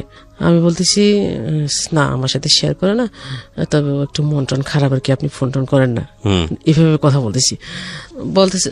তখন আমি বলতেছি যে আচ্ছা আসলে আপনি কি করতে চাচ্ছেন, কিভাবে কি করতে চাচ্ছেন? ঠিক আছে, যখন আমি জিজ্ঞেস করছি তখন বলতেছি যে আসলে দেখো আমরা তো বিয়েটা করে ফেলছি, আমাদের এটা কিন্তু কোর্ট ম্যারেজ, ও কিছু করতে পারবে না, আমি যেটা বলবো সেভাবে মেনে নিতে পারবে, ও যাবে কোথায়? কি বলেন? এভাবে বলতেছে। আমি এই কথা শোনার সাথে আমি আর ওর সাথে কি কথা বলবো, আমার নিজের হৃদয় সব বের হয়ে গেছে। আমি ওখানে মাথা ঘুরে পড়ে গেছি, ওই অবস্থায় মাথা ঘুরে পড়ে গেছি। আমি ওই দিনে আমি রাত্রে আর কোনো কিছু কইতে পারি না, পরের দিন সকালবেলা আমি বিছানা থেকে উঠতে পারি না। এখন আমার নিজেরই প্যারালাইসিস, এক সাইডে আমার অবশ হয়ে গেছে। ওকে, অবশ হয়ে যাওয়ার পর আমি যখন বিছানা থেকে উঠতে পারতেছি না, পুরো টেনশন করতেছি, আমার মুখ বাঁকা হয়ে গেছে, কথা বলতে পারতেছি না, জিবা উলট পালট করতেছে। অফিসের মধ্যে ফোন দিয়ে জানাই দিচ্ছি আমি অসুস্থ, আসতে পারতেছি না। ও আমার কথা বলবে কি, আর আমার নামে বদনাম গাইছে যে আমি ঢং করতেছি, অ্যাক্টিং করছি, এরকম ধরনের কিছু বলছে। বলার পর তখন ও আমার কাছে ফোন করে বলতেছে যে সব ঢং সারি দিয়ে ভালো মানুষের মতো চলাফেরা করো, কালকে যে ফোনটা তুমি রিসিভ করছো এটা আমি বুঝতে পারছি। ও নিজের থেকে স্বীকার করলো। ওকে, হ্যাঁ, স্বীকার করলো। করার পর আমাকে বলতেছে যে তুমি যদি ওর সাথে আমার সাথে সংসার যদি স্বাভাবিকভাবে মেনে নাও তোমার জন্য ভালো, যদি স্বাভাবিকভাবে মেনে না নাও তোমার জন্য খারাপ। বাধ্যগত আমার মেনে নিতে হবে ওর কথা অনুযায়ী। আপনি মাকে ফোন করলেন মাঝখানে? মাকে ফোন করলাম, মাকে আসতে বললাম। মা বলতেছে যে আমি তো এখন এই সময় যাইতে পারবো না। আসতে বললাম, এখন মা কি করছে, 1 সপ্তাহ পরে আসছে। আসার পর আমার মা করলো যে তুমি আমাকে ট্রিটমেন্টের জন্য আরেক জায়গায় পাঠাইলো, যে আমি এখন বাসায় আছি, ওর সাথে আমি আসি, ওর চাকরি বাকরি কিছু করা লাগবে না, তুমি ট্রিটমেন্ট হয়ে সুস্থ হও, তুমি সুস্থ হলে আমি ওকে নিয়ে বাড়ি চলে যাবো। সবকিছু ঠিকঠাক করে ও কি করছে, আচ্ছা ঠিক আছে, কোনো কিছু হবে না, আর কোনো কিছু চিন্তা ভাবনা করার দরকার নেই, যা হয়ে গেছে এখানে শেষ বইলে ঢাকা চলে আসছে। আর যা হয়েছে এখানে শেষ, আর কোনো কিছু করবো না, আমি চাকরি বাকরি করে প্রতিষ্ঠিত হবো, আলাদা বিয়ে শাদী করবো। এভাবে কথা বললো। কথা বলার পর সবকিছু ওখানে শেষ করে আমার মা কি করছে, আবার বাড়িতে চলে গেছে। চলে যাওয়ার পর এদিক দিয়ে আপনার এইরকম একটা জিনিস জানার পরে আপ জিজ্ঞেস করা হয় নাই আপনার যে ঘটনাটা হলো কিভাবে শুরু হলো, কেমনে হলো? এটা তো একদিনের বিষয় না, কোর্ট ম্যারেজ করার যে বিষয়টা। না, আমি চাচ্ছি যে ও নিজে থেকে আসলে কি বলতে চায়, হ্যাঁ, এটা জানার জন্য আমি মাকে দিয়ে বলাইছি। সরাসরি আপনি কখনো সন্দেহ করেননি, শুধুমাত্র আপনার ছেলে এসে একটা টেক্সটের কথা বললো, SMS এর কথা বললো, ইন দ্য মিন টাইম কয়েকদিনের মধ্যে আপনি জানতে পারলেন যে আপনার ইতিহাসটা বের করার ইচ্ছা হলো না, যে কিভাবে হলো এই বিষয়টা, কোন কারণে হলো, আপনি জিজ্ঞেস করেন? আরো পরে জানতেছি, আরো পরে। আচ্ছা, ঠিক আছে, হ্যাঁ বলেন। তারপর মা চলে গেল। চলে যাওয়ার পর এখন আস্তে আস্তে তো ওকে আমি একা পাইছি ঘরের ভিতর। এখন এক প্রশ্ন যদি আমি বারবার করি, তখন ও আমাকে বলতেছে আমি সুসাইড করবো। শহরের ভিতরে ঘরের মধ্যে যদি সুসাইড করে, তখন ও আমাকে বিপদে ফেলবে, এবং উল্টে এর সাথে যদি রিলেশন হয়ে গেছে, এও আবার উল্টা বিপদে ফেলবে, আমার মাও আমাকে উল্টা বিপদে ফেলবে। 3 জনের কাছে আমি ফেসে যাবো। ইন্টারেস্টিং বিষয় হচ্ছে যে ভদ্রমহিলার ব্রেইন অনেক ঠান্ডা, কুল ব্রেন, অনেক কিছু চিন্তা করে। কিন্তু সাধারণত এরকম ঘটনা ঘটলে কোনো মেয়ের পক্ষে এইরকম চিন্তা ভাবনা করা ওই মোমেন্টে সম্ভব না, সাধারণত হয় না, সিনক্রেট করবে, খুব স্বাভাবিক। কিন্তু উনি খুব ঠান্ডা মাথায় চিন্তা করেছে এই জিনিসগুলো। এটা খুব, এইটা আজকে আপনারা শেষ পর্যন্ত শোনেন, শেখার অনেক কিছু আছে। হ্যাঁ বলেন। তারপর এরকম যখন বলছে, তখন আমি ওকে কোনো কিছু জিজ্ঞেস করে বাদ দিলাম। বাদ দেওয়ার পর আমি দেখতেছি যে কোন দিকে গড়া অবস্থায় এখন শারীরিকভাবে যখন ফিট নেই, এর মাঝখান দিয়ে আরেকবার গেছে। আমার মা চলে যাওয়ার পর গেছে। যাওয়ার পর মানে ও আমার সাথে এমন ভালোবাসার সম্পর্ক তৈরি করছে, যেটা দেখলে মনে হবে না যে ও দ্বিতীয়বার আরো কোনো কিছু করবে। এরকম করার পর আবার চলে আসছে, ঢাকা চলে আসছে। ঢাকা চলে আসার পর কিন্তু মোবাইল যে নাই, কথা বলতে পারে না, চাকরি অফ, এরকম কোনো কিছু নাই। না করার পর সামনের যে ফিক্সি লোডের দোকান আছে, দোকানের মোবাইল থেকে কথা বলতো। তখন আমার ছেলেদের পরীক্ষা হবে ডিসেম্বরে, কারণ আমি এটা নিয়ে একটু টেনশনে আছি, আবার নিজে নিয়ে টেনশন, নিজের অসুস্থতা নিয়ে টেনশন করতে করতে তখন আমি কি করলাম, এই সব দিক দিয়ে এদিকে গোছাই ফেলছে, প্ল্যান করে ফেলছে, কখন কোথায় কি করে ফেলছে। তখন ওই দিন 14 তারিখ চলে, 16 ডিসেম্বরের 14 তারিখ বন্ধের দিন। 15 তারিখ আমি বেতন পাইছি 7 তারিখে বেতন পাইয়ে রুম ভাড়াটা দিই নাই বলতে এই বাড়িওয়ালারে বলে রাখছি যে এই মাসে আমার টাকাটা লাগবে, ছেলেদের পরীক্ষা, আমি আগামী মাসে 2 মাসের ভাড়া একসাথে দিয়ে দেবো। তো বলছে ঠিক আছে, সমস্যা নেই, কিন্তু ভাড়ার জন্য কখনো আমাকে করতো না। তখন আমি টাকাটা রাখছি আর বাজারের টাকাটা রাখছি। টাকার পর এর মাঝখান দিয়ে ওর ভিতরে যে আমাদের ভিতরে আবার একটা সমিতি ছিল অফিসের ভিতরে, তো সমিতির কিছু টাকা আমার কাছে থাকতো, 50,000, 60,000, 70,000 টাকা এরকম। ওই সমিতির টাকাটাও আমার কাছে আছে। ওর একটা সমিতি আছে, ওই সমিতির টাকা ওর কাছে আছে। ওই সমিতির ওর কাছে 20,000 টাকা, আমার কাছে 50,000, আমার বেতনের টাকা প্রায় 1,20,000 টাকার মতো টাকা আছে। আর আগে থেকে ওর কাছে আমি শেয়ার করতাম, আমি বেতন পেলে বেতন আনি ওরা দিয়ে দিতাম, যে তুই এটার জন্য রাখ, এটা কর, এটা হিসাবটা সবকিছু ওরা আমি বুঝিয়ে দিতাম। তো ওরা দিয়েই করাইতাম। আমরা সংসারের ভিতরে কোনো ভেজাল নাই না থাকার কারণে ওই সুযোগ সুবিধা নিয়ে ও কি করছে, আস্তে আস্তে টাকাগুলো সরে একটা ব্যালেন্স করছে। ব্যালেন্স করার পর এই টাকাগুলো এর কাছে পাঠাই দিছে, এবং যেদিন সে চলে আসবে সেদিন আমাকে বলতেছে যে আমার কলেজের একটা ফাঁকি দিয়ে তো কলেজে ভর্তি করেছি, কলেজের পরীক্ষা আসছে, আমি একটা নোট কিনতে যাবো। তা আমি বলতেছি যে আমিও যাবো। বলছে তোমার যাইতে হবে না, আমি যাবো আর আসবো কথা কইয়া ও যে বের হয়েছে, যে আমার টাকাগুলো সবগুলো নিয়ে বের হয়েছে। বের হওয়ার পর রাত্রে 7টা, 8টা, 9টা বাজে, কিরে এখনো নাই, মোবাইল বন্ধ, এটাও বন্ধ, এর কাছে তো নাই, কোনো যোগাযোগ পাই না পাওয়ার কারণে পরে আমি কি করলাম, 9টা বাজে ঘর থেকে বের হয়ে গেলাম, 2 জনের খাওয়ায় ঘুমাই দিছি। ঘুমাই দেওয়া যাওয়ার বের হয়ে যাওয়ার পর আমি আমার মামা শ্বশুরের বাসা আছে, ওরা মনে হয় আমাকে উপর থেকে নিচে দেখছে, দেখার পর ওরা সরে যাওয়ার পর যখন আমি ওর মামার বাসায় ঢুকছি, ওদেরকে পাই নাই। মামিরে জিজ্ঞেস করলাম, মামি এই ঘটনা, ওকে আমি পাচ্ছি না, এর আগে কিন্তু এই ঘটনাগুলো ঘটছে। তখন বলতেছে না ওরা আসে নাই, এই কথা আমাকে বললো। আসে নাই বলতে যখন, তখন আমি কি করছি, নিচে নামছি। নামার পর ফুটপাতের এক জায়গার মধ্যে একটা থুম্বা আছে, এই থুম্বার ভিতরে আমি বসে রয়েছি, ঘাপটি মারি বসে রয়েছি। যে আসলে আমি তো ওই 5 তলায় উঠলাম, দেখলাম না। এই পাশে ওই পাশ ফ্ল্যাটে জিজ্ঞেস করলাম, কেউ কিছু বলতেও পারে না। তখন আমি এখানে থাকবো, দেখি আসলে এখানে আসে কি না। আমি এখানে 2 ঘন্টা বসে রয়েছি। 2 ঘন্টা পর কোত্থেকে রিক্সা থেকে আমি ওখানে নামছি। নামার পর যখন আমি ওদেরকে দেখছি, ওদের পিছনে পিছনে উঠছি। ওঠার পর ওইখানে কয়েকটা লোকের জড়ো করছি। করার পর আমি বলছি যে দেখেন এই ঘটনা, এটা কিন্তু এই সমস্যা হয়েছে, ওর মামা কিন্তু এই কাজগুলো করছে। লাস্ট পর্যন্ত এখানে ঘরের ভিতর ঢুকি ওর মামার সাথে কথা বলার পর লোকজন কথা বলতে বলতে এদিক দিয়ে ওরা 2 জন কি করছে, নিচে নামছে। নিচে নামার পর আমি যে ওদেরকে ধরবো, ধরতে পারতেছি না। সামনে গিয়ে একটা রিক্সার মধ্যে উঠে গেছে। উঠে যাওয়ার পর এখন এক রিক্সা ফলো করতে যায়, রিক্সাটা হারাই ফেলছি। এখন আবার ওই রিক্সার মধ্যে ঘুরতে ঘুরতে ঘুরতে ঘুরতে পড়ে যায়, পাইছি যখন, তখন 2 জনের ধরছি আমি, পুলিশ টুলিশ ডাকবো, এরকম সিচুয়েশন একটা তৈরি করছি। করার পর ও কি করছে, আমার মানে এই মুখ বরাবর একটা লাথি মারছে, পায়ের মধ্যে জুতা ছিল। ওহো, লাথি যখন মারছে তখন আমি এক রিক্সা থেকে পড়ে গেছি। পড়ে যাওয়ার পর আরেক রিক্সা আমার গায়ের উপর দিয়ে চলে গেছে যখন, তখন তারপর আমি ওই ব্যথা অনুভব না করে আবার নিজে উঠে দাঁড়াইছি। নামার পর ও আমার এইভাবে ধরছে, মানে পিছন দিয়ে ধরছে। ধরার পর এরকম একটা টুল ছিল রাস্তার মধ্যে পড়া, এই টুল দিয়ে ইচ্ছে মতো পিড়াই আমার পুরো চেহারাটা একবারে ডিসকালার করে দিছে। তো রাস্তার মধ্যে আর লোকজন ছিল না? রাস্তার ভিতর 9:30, 10:30, 11টা বাজে। লোকজন তখন কম, রাত্রেবেলা কম যখন, তখন ওই অবস্থায় আমার আর হুশ নাই। ওই অবস্থায় আমাকে ফেলাই দিছে না, কি করছে আমি আর কিছু বলতে পারি না। ওইখানে ফেলাই রাখি চলে গেছে। ওখান থেকে ফুটপাতের এক দোকানদার আমার তুলে মেডিকেল ভর্তি করছে। ওই অবস্থায় আমাকে ফেলাই দিয়ে চলে গেছে, 2 জনে চলে গেছে। চলে যাওয়ার পর আমাকে যখন মেডিকেল ভর্তি করছে, তখন আমার মোবাইলটা আমার কাছে ছিল। আর এদিকে ছেলেরা তো টেনশন করতেছে, আমাকে পাচ্ছে না। পরে ফোনে দিছে, ফোনে ওই ফুটপাতের দোকানদার যে ছিল উনি কল রিসিভ করছে, বলছে যে কে হয় তোমার? আমার আম্মু হয়। আমার আম্মু কোথায়? তোমার আম্মু খুব অসুস্থ, অবস্থা খারাপ, আমরা মা শিশু হাসপাতালে ভর্তি করেছি। যখন ওখানে আমি 2 দিন থাকার পর আমার জ্ঞান ফিরছে। জ্ঞান ফেরার পর আমি আমার নিজের চেহারাতে দেখি এগুলো সব আমার ফাটা, মুখ টুক সব। আর এই ঠোঁট গুলো ফুলে ফুলে এরকম হয়েছে, ওই যে লাথি মারছে জুতা সহ এগুলো ফাটি গেছে। এই অবস্থায় তখন আমি খুব অসুস্থ।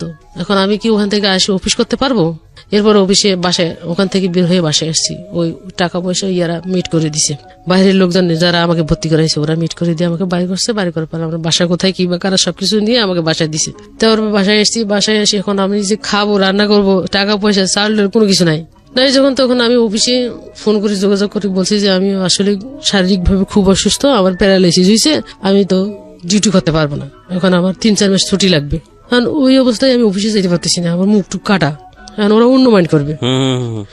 ফোনে যোগাযোগ করতেছি। এখন আমার ইনচার্জ আমাকে বলতেছে যে তুমি অফিসে না আসলে তোমার লিভ আমরা কিভাবে দিব? তোমাকে তো দেখতে হবে, ডাক্তার দেখবে, তারপর না তোমাকে লিভ দিবে।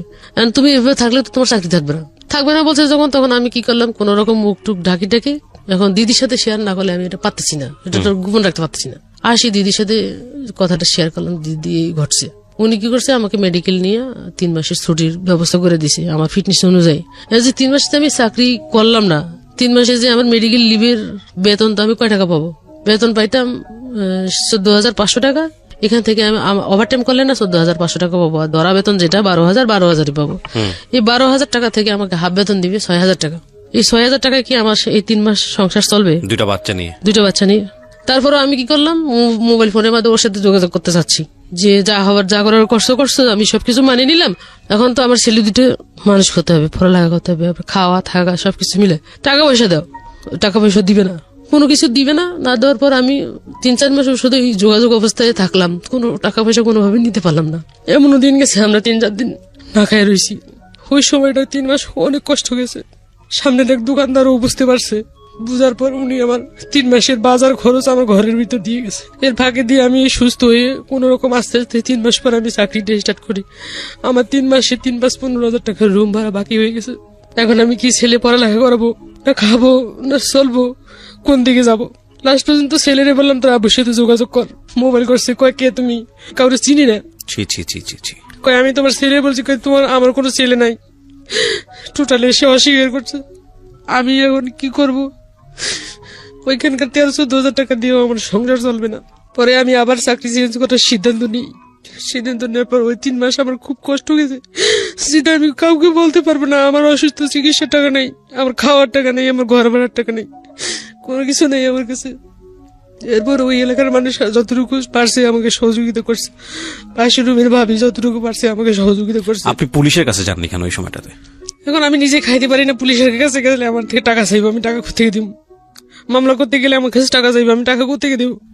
আমার তো নিজের খাওয়ার কিছু নাই। অফিসে আসি আমার ম্যানেজারকে বলছি আমি তো এখানে 5 বছর হয়েছি চাকরি করছি, আমার টাকা পয়সার সমস্যা আছে, আমি রিজেন দিয়ে আমার যে ফান্ডের টাকাগুলো আছে ওগুলো আমার দিয়ে দেন, দরকার হলে আপনি আমাকে রিজয়েন করেন। উনি বলতেছে এরকম সিস্টেম নেই, আমরা এটা করতে পারবো না। সিস্টেম আছে কিন্তু ওনারা করতেছে না, মানে আমাকে ছাড়তে চাচ্ছে না, আমার কাজের জন্য আমাকে ছাড়তে চাচ্ছে না, কিন্তু আমাকে টাকাটা দিবে না। পরে ওই আমার ইনচার্জ বললো যে আমরা তোমাকে সবাই মিলে একটা সহযোগিতা করি, আপাতত তুমি এটা দিয়ে চলো। ওরা সবাই কি করছে, সবাই ভিতরে টাকা কালেকশন করছে, টাকা কালেকশন করে ওরা আমাকে 10,000 টাকা দিয়েছে।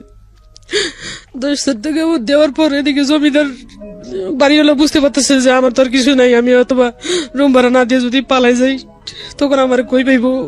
বাসা ভাড়ার জন্য প্রেশার দেওয়া শুরু করে দিয়েছে, এরা এদিক সেদিক অনেকজন অনেক কিছু বলতেছে। তখন আমি বলছি যে আমার একটু সময় দেন, আমি আপনার টাকাটা ব্যবস্থা করে দিব। পরে ওখান থেকে 10,000 টাকা দিচ্ছি, 10,000 টাকা আমি রুম ভাড়ার টাকাটা দিয়ে দিচ্ছি, আরো 5,000 টাকা পাও না, আবার রানিং ভাড়ার টাকা যখন তখন আমি এদিকে হাল ছাড়ি দিন এই চেষ্টা করতেছি যে একটা সমাধান করে কিনা বা একটা ইয়ে করে কিনা। না করার পর তখন আমি আবারও ওদের বাড়িতে যোগাযোগ করলাম, সবকিছু আমরা এত ভাগি বললে চলবে না, আমাকে এখন শক্ত হয়ে দাঁড়াইতে হবে, নিজেকে নিজে করতে হবে। এখন ওর আশা ওদিকে বাদ দিয়ে অফিসে যাওয়া শুরু করি। পরের মাসে বেতন পেলাম, মানে 8,500 টাকা অ্যাবসেন্ট করার পর। এই টাকা দিয়ে রুম ভাড়ার টাকাটা দিয়ে দিছি। এদিকে স্কুলে পরে স্কুলের বেতন, প্রাইভেটের বেতন সবকিছু মিলে দেওয়ার পর আমার খাওয়ার টাকা নাই। বললাম যে আপনি আমাকে দোকানে 2 মাস বাকি খরচ চালান, আমি অন্য একটা চাকরির ব্যবস্থা করতেছি, যদি বাড়তি বেতন পাই টাকাটা আপনার একবারে দিয়ে দিব, সমস্যা তারা আমার একসাথে থাকবে না। এখন সমাপনী পরীক্ষা দিয়েছি, পরীক্ষা দেওয়ার পর রেজাল্ট বাইরে হয়েছে, A ক্লাস হয়েছে। এখন পরবর্তীতে আমি ছেলেটি 6 ভর্তি করাবো, আমার তো টাকা লাগবে, 6 দিব কোথায়? আমি এখন ওই সময়ের মধ্যে ছেলের মাথায় একটা টেনশন ঢুকে গেছে। তখনও আমি বললাম যে আব্বু আমি আসি তোমাদের পাশে, আমি তো তোমাদেরকে সারি কোথাও কোনো কিছু করবো না। এখন বাবা ওরা মনে করে বাবা তো বিয়ে করছে, মাও যদি অন্যদিকে কারোর সাথে চলে যায় আমাদের অবস্থান কোথায় যাবে, কি হবে? তখন ওকে বুঝাই সুঝে বললাম যে তুমি পড়ালেখা করো, আমি তোমার সাপোর্ট দিব, আমি তোমাকে টাকা দিতে পারবো কিন্তু সময় দিতে পারবো না, এখন তোমরা তোমাদের মতো করে তৈরি হও। বলার পর এই ছেলে কি করলো, আমাদের গার্মেন্টসের ভিতরে চাকরি করি, ওখান থেকে আমার একটা কমিশন আছে, যখন ওখানে সবার বেতন আসে, ভর্তির বেতন 10,000 টাকা, আমার থেকে নিবি 7,000 টাকা, 3,000 টাকা আমি ওখান থেকে ছাড় পাবো। আর মাসিক বেতন আছে 850 টাকা, ওখান থেকে আমি 375 টাকা বেতন দেবো মাসিক, ওখান থেকে ছাড় পাবো। তো এটার জন্য করতে হবে আমার ওখানকার অফিসের একটা প্রত্যয়নপত্র আছে, ওইটা এই সাইড থেকে সিল করে লিখিত দিয়ে ওই অফিসের কাগজটা ওই স্কুলে জমা দিতে হয়, তাহলে ওই টাকাগুলো থেকে আমি ছাড় পাই। তা আমার একটা সুবিধা যেহেতু আছে, সেহেতু একটা ব্যবস্থা হবেই। যখন তখন ছেলেরা বললাম ছেলে ওখানে রিটার্ন পরীক্ষা দিতে হবে, রিটার্ন পরীক্ষা টিকলে নিবে না টিকলে নিবে না। তো রিটার্ন পরীক্ষাতে কোনো রকম কষ্ট করে ওকে শো করাইলাম, শো করানোর পর রিটার্ন পরীক্ষা টিকলো না টিকার কারণে আমি কইছি যে স্কুল ভালো, পড়ালেখা ভালো, কারণ আমি কইছি যে নাম করা একটা স্কুল থেকে যেন আমার ছেলে পেলে পড়ালেখা করে বাইরে হইতে পারে, এরকম সাহস একটা নিয়েছি, পদক্ষেপ নিছি। এখন এর পরিবর্তে যদি আমার খারাপ কাজ করতে হয় আমি করবো, এরকম একটা সাহস নিছি। নেওয়ার পর আমি কি করলাম, ওখানে এই জিএম এর সাথে যোগাযোগ করার পর বলতেছে যে আসলে সময়টা মানে 2 দিন আগে যদি আসতেন তাহলে আমি এটা করে দিতে পারতাম, আপনি আপাতত 1 বছরটা লস করেন, পরের বছরে আপনি দেন। আমি কোনো লস করতে পারবো না, বয়স তো কমবে না বাড়বে। তখন আমি কি করলাম, পাশের একটা বেগমজান স্কুল আছে, ওই স্কুলের মধ্যে আমি 6 ভর্তি করাইলাম। ভর্তি করানোর পর ওই বছরটা ওখানে চললো, খুব টানাটানি কষ্টের ভিতরে আমার বছরটা চলছে, খুব কষ্টের ভিতরে চলছে। খাই না খাই আমি ওই সময় যে ওদের একটা বাড়তি সময় খাবার দেওয়ার সময় শারীরিক ফিটনেস ঠিক রাখার জন্য একটা খাবার দাবারের ব্যবস্থা ওই রকম কিছু নাই। ওই ফিটনেসটা আমি এখনো আর আনতে পারতেছি না, যদিও হাজারে খাওয়াই, 3 দিন ওরাও শুকিয়ে যায়, আমিও শুকিয়ে যাই, এই অবস্থা। লাস্ট পর্যন্ত এই টাকায় সংসার চলে না। তখন আমি আমার ম্যানেজারের কাছে বললাম, স্যার আমার তো সমস্যা, আমি চাকরিটা করতে পারবো না, দরকার হয় আপনি আমাকে প্রমোশন দেন, না হলে আমার এই ফান্ডের টাকাটা দেন। তখন ওই একটা লাইন চেঞ্জ করে একটা লাইনে গেছি, ওখানে একটা মেয়ে ছিল, ও কি করছে, ওই টাকা বেতন পোষায় না বিধে ওর এরকম সময় একটা ছিল, হাজবেন্ড 2য় বিয়ে করছে, ও কি করছে এই ফ্যাক্টরি চেঞ্জ করে আরেকটা জায়গায় গেছে। ওইখানে গিয়ে ওর কথা মনে পড়ে আমি ওর কাছে একটা কল করছি, কল দেওয়ার পর আমি বলছি যে আমার এরকম চাকরি লাগবে, তুমি তো জানো সমস্যা, আমি এইটাকে গুলাইতে পারি না। কয় আচ্ছা তুমি সন্ধ্যার দিকে আমার সাথে দেখা করো, দেখা করলে আমি ডিটেলস তোমাকে বলবো।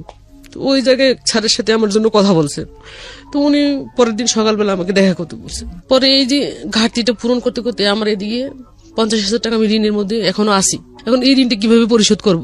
পরে ওখান থেকে ওর সাথে যোগাযোগ করে সন্ধ্যার দিকে ওর সাথে দেখা করলাম। দেখা করার পর কথা বলার পর বলছে যে তুমি কালকে সকালবেলা অমুক ফ্যাক্টরির গেটের সামনে আসো। আমাকে লোকেশন দিয়ে দিল। লোকেশন দেওয়ার পর ইন্টারভিউর সময় যেগুলো লাগে, যেভাবে যেতে হয় ওভাবে গেলাম, সবকিছু ফেলে রাখি। যাওয়ার পরে আমাকে ভিতরে নিল। ভিতরে নেওয়ার পর যে সমস্ত ইন্টারভিউ নেওয়ার কথা সব প্রশ্ন ওগুলো সব ইংরেজিতে থাকে, আমার লেভেল অনুযায়ী যে দরকার। উনি আমাকে প্রশ্নগুলো করলো, প্রশ্ন আমি উত্তর দিলাম। দেওয়ার পর আমাকে মৌখিকভাবে কিছু জিজ্ঞেস করলো। জিজ্ঞেস করার পর বলছে তোমার বেতন দিবা 16,000 টাকা প্লাস তুমি এখান থেকে ওভার টাইম পাবা। যেখানে আমি এখানে সবকিছু মিলাই পাইছি 14-15,000 টাকা, তাহলে ওখানে যদি আমাকে 16,000 টাকা দেয় আবার ওভার টাইম দিবে, তাহলে আমার 1 ঘন্টার দাম পড়তেছে 120 টাকা। তাহলে এখানে আমি 4 ঘন্টা ওভার টাইম পেলে আমি 20 পার হয়ে যাব। তাহলে আমার এই টাকাটাই সংসারটা ভালো চলবে। চিন্তা ভাবনা করে আমি স্যার আমার যদি 2,000 টাকা বাড়ায় দিতে পারেন আমার জন্য খুব ভালো হয়। তো রিকোয়েস্ট করলাম। বলছে যে না, আমি আর এর থেকে বাইরে যেতে পারবো না, তোমার এটা ধরাই দিছি, তোমার ভালো লাগলে কালকে আসবা, আর যদি না ভালো লাগে তাহলে আসবা না। এই কথা কয়ে উনি আমাকে পাঠিয়ে দিল। পাঠিয়ে দেওয়ার পর বাসায় এসে চিন্তা করতেছি যে নতুন জায়গায় একটা সেটেল হওয়া কিন্তু অনেক চাপ। এখন এখানে আমাকে যতজন চিনে ওখানে কিন্তু ততজন আমাকে চিনে না। নতুন করে ওদের সাথে ওদের ভিতরে ঢুকতে গেলে আমার অনেক কষ্ট হবে। পরে আমি কি করলাম, চিন্তা করে যত কষ্ট হোক আমার টাকাটার দরকার। এখানে আসি কি করলাম, আমি এই অফিসে ডিউটি শুরু করলাম। পরের দিন থেকে আমাকে নিয়োগ টিয়োগ দিয়ে সবকিছু করলো। এখন অলরেডি আমি ওখানে চাকরি সারি নাই, তখন ডিউটি শুরু করলাম। আমি ভাবতেছি যে এখানে যদি আমি না টিকতে পারি তাহলে আমি আবার আগের জায়গায় চলে যাব। তখন কি করলাম, মনে মনে চিন্তা করতেছি যেভাবে হোক আমাকে টিকতে হবে। যখন আমি কাজ শুরু করি আমাকে শুধু টর্চারিং করে। ওখানকার ডিরেক্টর আছে, আমাকে উল্টো পাল্টা প্রশ্ন করে, যেটা আমি জানি না সেটা প্রশ্ন করে। কিন্তু আমি উপস্থিত বুদ্ধিটা আমার বেশি, এটা আমি বুঝি যেটা আমি কোন দিক দিয়ে কভার করতে পারবো। ওই উপস্থিত বুদ্ধি দিয়ে আমি ওটাকে ম্যানেজ করে ফেলতাম। তখন ওদের ওই সমস্ত ফ্যাক্টরির ভিতরে নিজস্ব বাইরের কোনো অর্ডার নাই। আমি যে সেক্টরটা আছি সমস্ত মূলত আমি জ্যাকেটের জন্য অনেক ফিট এবং জ্যাকেটের জন্য ভালো কাজ করি, তো জ্যাকেট তৈরি করি। তো জ্যাকেট এটা অন্য একটা কোম্পানি থেকে সাবকন্ট্রাক্ট হিসেবে কাজ করে। তো তখন ওই কাজ করতে করতে আমি ওদের সাথে মিশা শুরু করে দিলাম। এখন আমি বলতেছি যে একজন আছে, একজন তো পাইছি আমার সাথে ছিল আগের ফ্যাক্টরিতে, আরো 2-3 জন আনলে মনে হয় আমি টিকতে পারবো। আস্তে আস্তে কি করলাম, সুপারভাইজার লেভেল যেগুলো সুইং এর জন্য কাজ করে, যারা সেলাই করে, তাদেরকে নেওয়া শুরু করে ওখানে আমি লাইন সেটিং করা শুরু করলাম। সেটিং করতে করতে আমি 5টা লাইন সেটিং করছি। সেটিং করার পর ওখানকার ম্যানেজার, ডাইরেক্টর, জিএম চিনে আছে, ওনারা আমার কাজে খুব খুশি হয়ে গেছে। খুশি হয়ে যাওয়ার পর এখন আমি ওখানে চাকরি করা অবস্থায় চাকরি করতে করতে এখন আমি নিজের মতো করে চালাইতে পারতেছি, নিতে পারতেছি। কিন্তু আসলে ওই মূলত ওইখানে ফ্লোর হয়েছে একটাতে ওটাই চলে, আর বাকি সমস্ত ফ্লোর যেগুলো আছে একটা বিল্ডিং এর ভিতরে, ওখানে স্কুল ব্যাগ, তারপর যে আর্মিদের তাবু, পোশাক যে কতগুলো বানায় এগুলো, এই সমস্ত জিনিসগুলো, স্লিপিং ব্যাগ যেগুলো শীতের দেশে ওই যে ভিতরে ঘুমায়, এগুলো তৈরি হয়। তো আমি বলতেছি যে আমি একটা কাজে পড়ে থাকবো না, আমার সব কাজ শেখার দরকার আছে। সব কাজ শিখলে আমি কোনো জায়গায় আটকায় থাকতে পারবো না। তো ওদের সাথে আমি কাজের পাশাপাশি এই কাজগুলো শিখে ফেলছি। শিখে ফেলার পর যখন আমি ওখানে বেতনটা মোটামুটি ভালো পাইলাম, প্রথম মাসে বেতন পাইছি 22,000 টাকা। 22,000 টাকার বেতন দিয়ে আমি ওই ঋণগুলোর মধ্যে আস্তে আস্তে দেওয়া শুরু করলাম। তা আস্তে আস্তে দেওয়া শুরু করতে করতে ঋণগুলো দিতে আমার 1 বছর গেছে। 1 বছরে মোটামুটি ক্লিয়ার হয়ে গেছি। এখন আমি যে পরবর্তীতে আবার ভর্তি করাবো 2টা ছেলে, একটা 6-এ একটা 7-এ। এখন ভর্তি করাইলে আমার 2 জনের ভর্তির বিল আসে 20,000 টাকা, ভর্তির যে খরচটা। এখন আমি প্রত্যয়নপত্র জমা দিলে আমার 3,000 টাকা করে কমে আসে, 7,000 করে 14,000 টাকা লাগে। তো প্রতি জানুয়ারিতে আমার এরকম টাকাটা লাগে। এরকম সাপোর্ট আমাকে কে দিবে? এখন আমি এর ফাঁকে দিয়ে চাকরি করা অবস্থায় এর সাথে যোগাযোগ করতে চেষ্টা করি, আমার বাড়ির সাথে যোগাযোগ করতে চেষ্টা যখন করি তখন ও আমাকে ধরা দেয় না, তখন আমার বাড়িও আমাকে ধরা দেয় না, আমার মা আমার ভাই ধরা দেয় না। তখন এ কি করছে, এদিক দিয়ে সাথে সংসার চালাকালীন অবস্থায় আমার মা আমার ভাইরে ও প্যাকেট করে ফেলছে, ওর পক্ষে করে ফেলার পর তখন আমি আমার মার সাথে একদিন ফোনে কথা বললাম, মা সবার জীবনে তো একটা কোনো কিছুর দরকার হয়, প্রয়োজন হয়। আসলে আমি 2টা ছেলে নিয়ে কিভাবে দিন কাটাইতেছি, তোমার কি একটু প্রশ্ন জাগে না মনে যে ও ছেলে 2টা নিয়ে আসলে চলতে পারে না, খাইতে পারো, কয় টাকা বেতন পাই তুমি কখনো চিন্তা করছো? আমি তো জানি তুমি তো চাকরি করতেছো, খাইতেছো, আমার খবর কি নেই, উল্টো কথা ও বলে। তখন আমি বুঝতে পারছি যে এখানে একটা কিছু আছে। তখন ওর পরের দিন আবার কল করি, দেখি ওয়েটিং কল, এর নাম্বারে কল করি, 2 নাম্বারে সেম ওয়েটিং। তখন আমি কি করছি, পাশের বাড়িতে কল দিছি, ছোট একটা বাচ্চা আছে। আমি বলছি তোমার দাদি কোথায়? কয় দাদি তো বাড়িতে আছে। তো দাদি দিতেও তো ওরে পাশ থেকে বলতেছে যে বাড়িতে নাই। এটা যখন আমি বুঝতে পারছি তখন আমি কি করছি, এই ফোনটা কাটে দিয়ে যখন ওর ফোন ফিরে পেয়েছি আবার ফোন দিছি, ফোন দিয়ে বলতেছি যে তুমি কোথায়, কয় আমি অমুক জায়গায় আছি, তোমার নানার বাড়ির এদিকে আসছি। ফোন দিতে চাইলো, তুমি বললা যে বাড়িতে নাই, কয় না এই কথা তো আমি বলি নাই, আমি যেটা কানে শুনছি এটাকে আমি অস্বীকার করতে পারি। উনি আমাকে ফলস বানাই দিচ্ছে যে ওরা আমাকে চায় না, ওরা ওকে চায়। বন্ধ করে দিছি যখন, তখন আমি বলছি যাক আমি একলা যদি জীবনে বেঁচে থাকি তাহলে কিছু করব, আর যদি না থাকি তাহলে কিছু করব না। ওখান থেকে আসার পর এখন আমি নিজে নিজে চিন্তা করতেছি ওকে তো এমনি এমনি ছেড়ে দেবো না, আমি ছেড়ে দেওয়া যায় না। ওখানে চাকরি করা অবস্থায় আমি এই অফিসে ঢুকলাম। এই অফিসে ঢুকে আগের জায়গায় যে আমি আমার কিছু আনা আছে, ডিজাইনের একটা ব্যবসা আছে, এখানে আসি ডিজাইন দিলাম। ডিজাইন দেওয়ার পর এখান থেকে আমি 55,000 টাকা পাইছি। তার আগে তো আমি মামলার দিকে যাইতে পারিনি টাকার জন্য। টাকাটা হাতে নেওয়ার পর, টাকাটা পাইলাম যখন, পাওয়ার পর আমি কি করলাম, মানে কার কাছে যাব, থানার ভিতরে যখন আমি গেলাম ওখানে পুলিশের সাথে কথাগুলো শেয়ার করলাম। শেয়ার করার পর উনি বলতেছে যে আপনার এত টাকা লাগবে, মানে যে টাকার অ্যামাউন্ট দিছে ওই টাকা তো আমি জীবনেও সম্ভব না খরচ করা। তখন আমি বলতেছি যে তাহলে আমি এটা কিভাবে করব। হ্যাঁ, আপনার সাথে তো আমি শেয়ার করলাম আমার বিষয়টা, আপনি এত টাকার কথা বললেন, তাহলে আমি এটা আমার পক্ষে খরচ করা সম্ভব না। খরচও করতে পারবেন না, সমাধানও করতে পারবেন না, আমাকে বললো। তখন আমি তারপর পুলিশের সাথে একটা যোগাযোগ রাখলাম। যোগাযোগ রাখার পর আমি ওখান থেকে এক ডাক্তারের কাছে গেছি, হোমিও ডাক্তারের কাছে, মানে ছোট ছেলেটা একটু অসুস্থ হয়েছে, ওর কাছে গেছি। তো উনি আমার মানে আপসেট দেখে বলছে যে আপনার মানে কোনো সমস্যা আছে, আপনি আমাকে খুলে বলেন। যখন আমি ওনাকে খুলে বললাম, উনি আমাকে একজন উকিল দেখাই দিল, মানে ওনার ফ্রেন্ড হয় আর কি, যে উনি অনেক ভালো মানুষ, মানুষের উপকার করে। আপনি ওখানে গেলে আপনি ফোন নাম্বার দিতেছি, আপনি আগে কথা বলেন, কথা বলি আপনার সাথে যদি দেখা করতে বলে তাহলে আপনি যাইন, আশা রেখে আপনার টাকা খরচ কম পড়বে। তখন আমি ওখানে ওনার সাথে বসে থেকে কথা বললাম। কথা বলে উনি আমাকে বলতেছে যে আপনি শুক্রবারে আমার বাসায় আসেন। তো ওখান থেকে যাওয়ার পর আমি শুক্রবারে ওনার সাথে বাসায় গেলাম। বাসায় এসে দেখা করলাম, কথা বললাম। কথা বলার পর উনি ওনার সাথে কোর্টে গেলাম। কোর্টে সব ডকুমেন্টস দেওয়ার পরে উনি মামলা রেডি করলো। রেডি করার পর ওনার কাছে আমি 3,000 টাকা দিয়েছি মাত্র। কোর্ট থেকে মামলা করছেন আপনি? হ্যাঁ, কোর্ট থেকে। আচ্ছা, অ্যাডভোকেট নিয়ে আমি কোর্ট থেকে মামলা করলাম। কত সালে করেছেন? করলাম 15 সালের শেষের দিকে। আচ্ছা, কি মামলা ছিল? উনি মামলাটা দিল শিশু নারী নির্যাতন, নারী এবং শিশু নির্যাতন মামলা। আচ্ছা, দেওয়ার পর আবার এই যে বোন বিয়ে করছে, এই ডকুমেন্টস আমি থাকা অবস্থায়, আমার 2টা ছেলে আছে, সবকিছু ডকুমেন্টস দিয়ে সব কথাই ওখানে উল্লেখ করা হয়েছে। হওয়ার পর উনি মামলা দিচ্ছে। মামলা দেওয়ার পর মামলার 15 দিন যেদিন হয়েছে, আমি বলতেছি যে ওরে ইমিডিয়েটলি ধরা দরকার, এটা কি করতে হইব। তখন উনি ওই শুধু 3,000 টাকার উপরে আমার যে কাজগুলো করছে, এবং উনি 15 দিনের মধ্যে ওরে অ্যারেস্ট করেছে। আচ্ছা, এখানে আমার একটা প্রশ্ন আছে।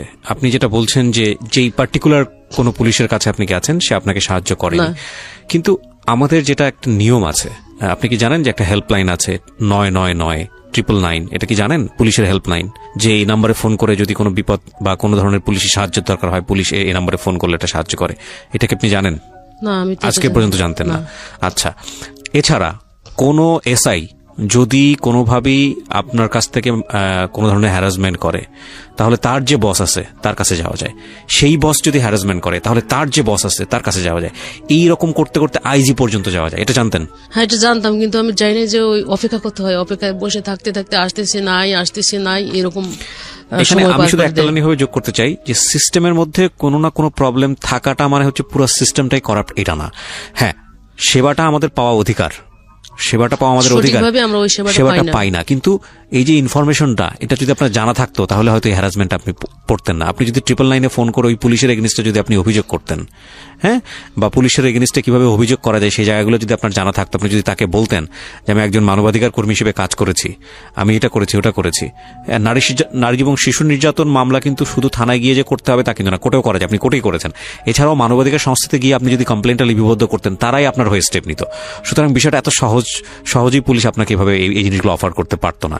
তো এগুলো যে না জানাটা, এটাও কিন্তু আমাদের নিজেদের একটা সমস্যা। হ্যাঁ, মানে আপনার প্রেক্ষাপট আসলো বলেই আমি কথাগুলো বললাম, কারণ এই ভিডিওটা, এই অডিওটা লাখ লাখ মানুষের শুনবে, তারা হয়তো বা এই কথাগুলো শোনার পরে উপকৃত হবে, সে কারণেই বলা। তারপরে কি হলো? অ্যারেস্ট করলো। অ্যারেস্ট হওয়ার পর ওকে ঢাকায় অ্যারেস্ট করছে, তারিখ পড়ছে, মামলার তারিখের পরে ওই দিন আমার সাথে দেখা হইলো, কোর্টে দেখা হইলো। কোর্টে দেখা হওয়ার পর ও মামলা বলছে যে আমি তো ওকে ডিভোর্স করি নাই, আমি ওকেও রাখবো, ভরণ পোষণ দিব, দুজনেই আমার স্ত্রী। সোজা আঙ্গুলে ঘি ওঠে না, একদিনে উঠলো। হ্যাঁ, এটা শুধু ওখানে মুখে শো বলে, কিন্তু বাস্তবে কিছু করে না। তো ওখানে বলার পর কি হলো? ওখানে যখন বলার পর যখন দিব বলছে, এবং দুই পক্ষ নিয়ে বসার পর দিব গইয়া, ওখান থেকে আমি এরপরে আবার চাকরি চালাবো, এত দূর আসা যাওয়া তো সম্ভব না। আমি চাইছি যে একটা সমঝোতা, দেখতেছি যে এই সমঝোতা যখন কোর্টের ভিতরে মুভ হয় তখন ওখানে স্বীকার করে, যখন ওখান থেকে চলে আসে তখন আর কোনো খোঁজখবর নাই। চলে আসে মানে কি, ওকে জামিন পেলো? হ্যাঁ, পরে ওরা জামিন পেয়েছে। আচ্ছা, জামিন পাওয়ার পর পরে যখন দুজনকে ধরছিল, হ্যাঁ দুজনকে ধরছিল, ধরার পর জামিন পেয়েছে। জামিন পাওয়ার পরে এর ফ্যামিলি আবার ওকে চাপ দিছে যে তুমি এই বিষয়টা নিয়ে কি করবা। বলে যে এটা বিষয় নিয়ে তোমরা কোনো কথা বলবো না, এটা আমার ইন্টারনাল ব্যাপার, ব্যক্তিগত ব্যাপার। ওর চাকরির ক্ষেত্রে কোনো সমস্যা হলো না? চাকরির ক্ষেত্রে চাকরি থেকে ওকে সাসপেন্ড করা হয়েছে। আচ্ছা, এই ঘটনার পরে চাকরি থেকে সাসপেন্ড করা হয়েছে। সাসপেন্ড করার পরে আমি যখন মামলাটা আর চালাইতে পারতেছি না, এখন আমি ছেলের পড়ালেখা চালাবো না সংসার চালাবো নাকি আমি চলবো, এদিক দিয়ে আমার টাকা শেষ করার পরে আমি করলাম, পরের বছর আবার ভর্তি 6 থেকে 7 থেকে 8 প্রতি বছরে আবার ভর্তি পরীক্ষা শুরু হইলো। টাকা এদিক দিয়ে খরচ করলাম, পরে সুদে টাকা নিয়ে ছেলে ভর্তি করাইলাম। পরে আমি যখন মামলাটার পরে চালাইতে পারতেছি না, এদিকে আমার একটা ব্যাকআপ হওয়ার কারণে পরে ও নিজে থেকে কোর্টের মাধ্যমে কি করে রিলিফ হয়ে গেছে। হয়ে যাওয়ার পরে আবার পুনরায় কোন কাগজপত্র শো করে আবার চাকরি করতেছে।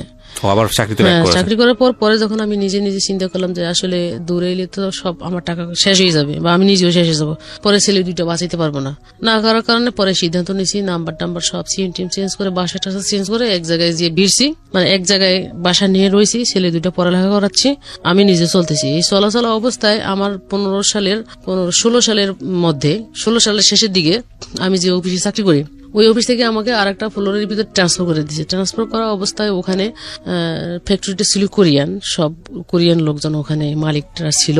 চাকরি করা অবস্থায় এক কোরিয়ান লোকের চোখের মধ্যে আমি পড়ে যাই। ও কোরিয়ান যেভাবে হোক ও আমাকে ভোগ করবে, মানে ওর ভিতরে পরিকল্পনা একটা। তখন আমার বাঙালি যে ম্যানেজমেন্ট আছে, বাঙালি ম্যানেজার ওনাকে প্রস্তাব করছে। প্রস্তাব করার পর বাঙালি ম্যানেজার বলছে যে ওকে এই সমস্ত কথা বলা তো দূরের কথা, আমি যদি ওকে কিছু বলি ও জুতা খুলে আমার পিঠাইব, ওকে আমি এই কথা বলতে পারবো না। যদি তুমি বলতে না পারো তুমিও চাকরি করতে পারবে না। ওনার উপর একটা প্রেশার যখন আসছে তখন উনি আমাকে রুমের ভিতর ডাকে নিয়ে কথাটা আমাকে বলছে। আমি বলছি যে দেখেন, আমার জীবনে যাই হোক, যা কিছু হোক না কেন, যতই ঝড় যাক না কেন, আমি আমার ক্যারেক্টার খারাপ করব না। যদি আমার চাকরি না থাকে, না থাকবে। যদি আল্লাহ আমাকে চালায় আমি সেভাবেই চলবো। যদি আমার কপালে আরো দুঃখ কষ্ট লিখেই থাকে আমি ওটাকে বহন করবো, তবু আমি আমার ক্যারেক্টার খারাপ করবো না। বলার পর উনি আমাকে কোনোভাবে পাচ্ছে না। তখন একটা মাল যেভাবে আমরা শিপমেন্ট করি ফেল গেছে আর কি।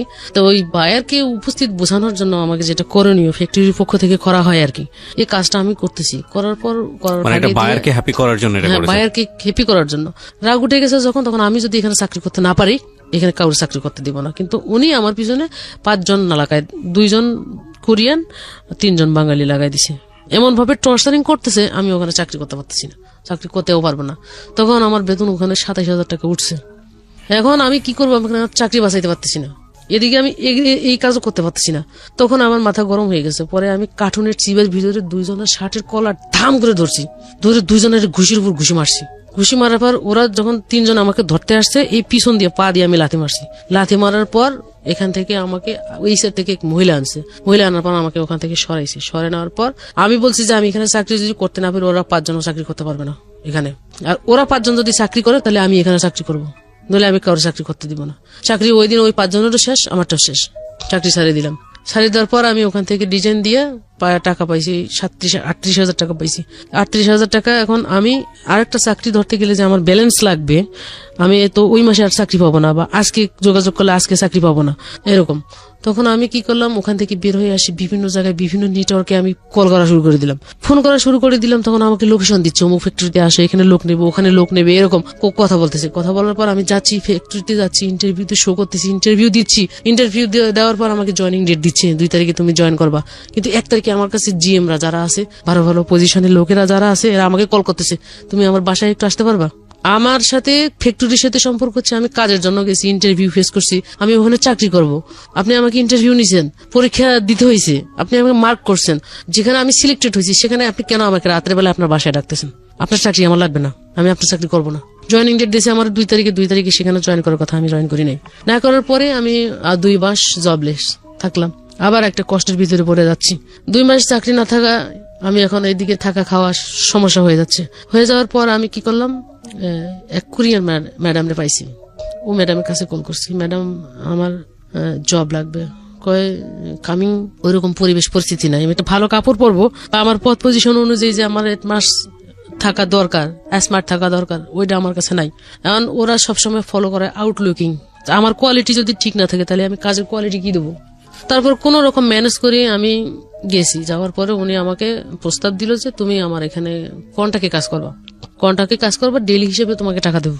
এখন আমি যে পজিশনে চাকরি করছি ওই পজিশনে আমাকে সবাই চিনে। এখন আমি যদি তোমার এখানে কন্ট্রাক্টে কাজ করি, আমি কন্ট্রাক্টে কাজ করতে পারবো না, সম্ভব না, আমি কাজটা করবো না।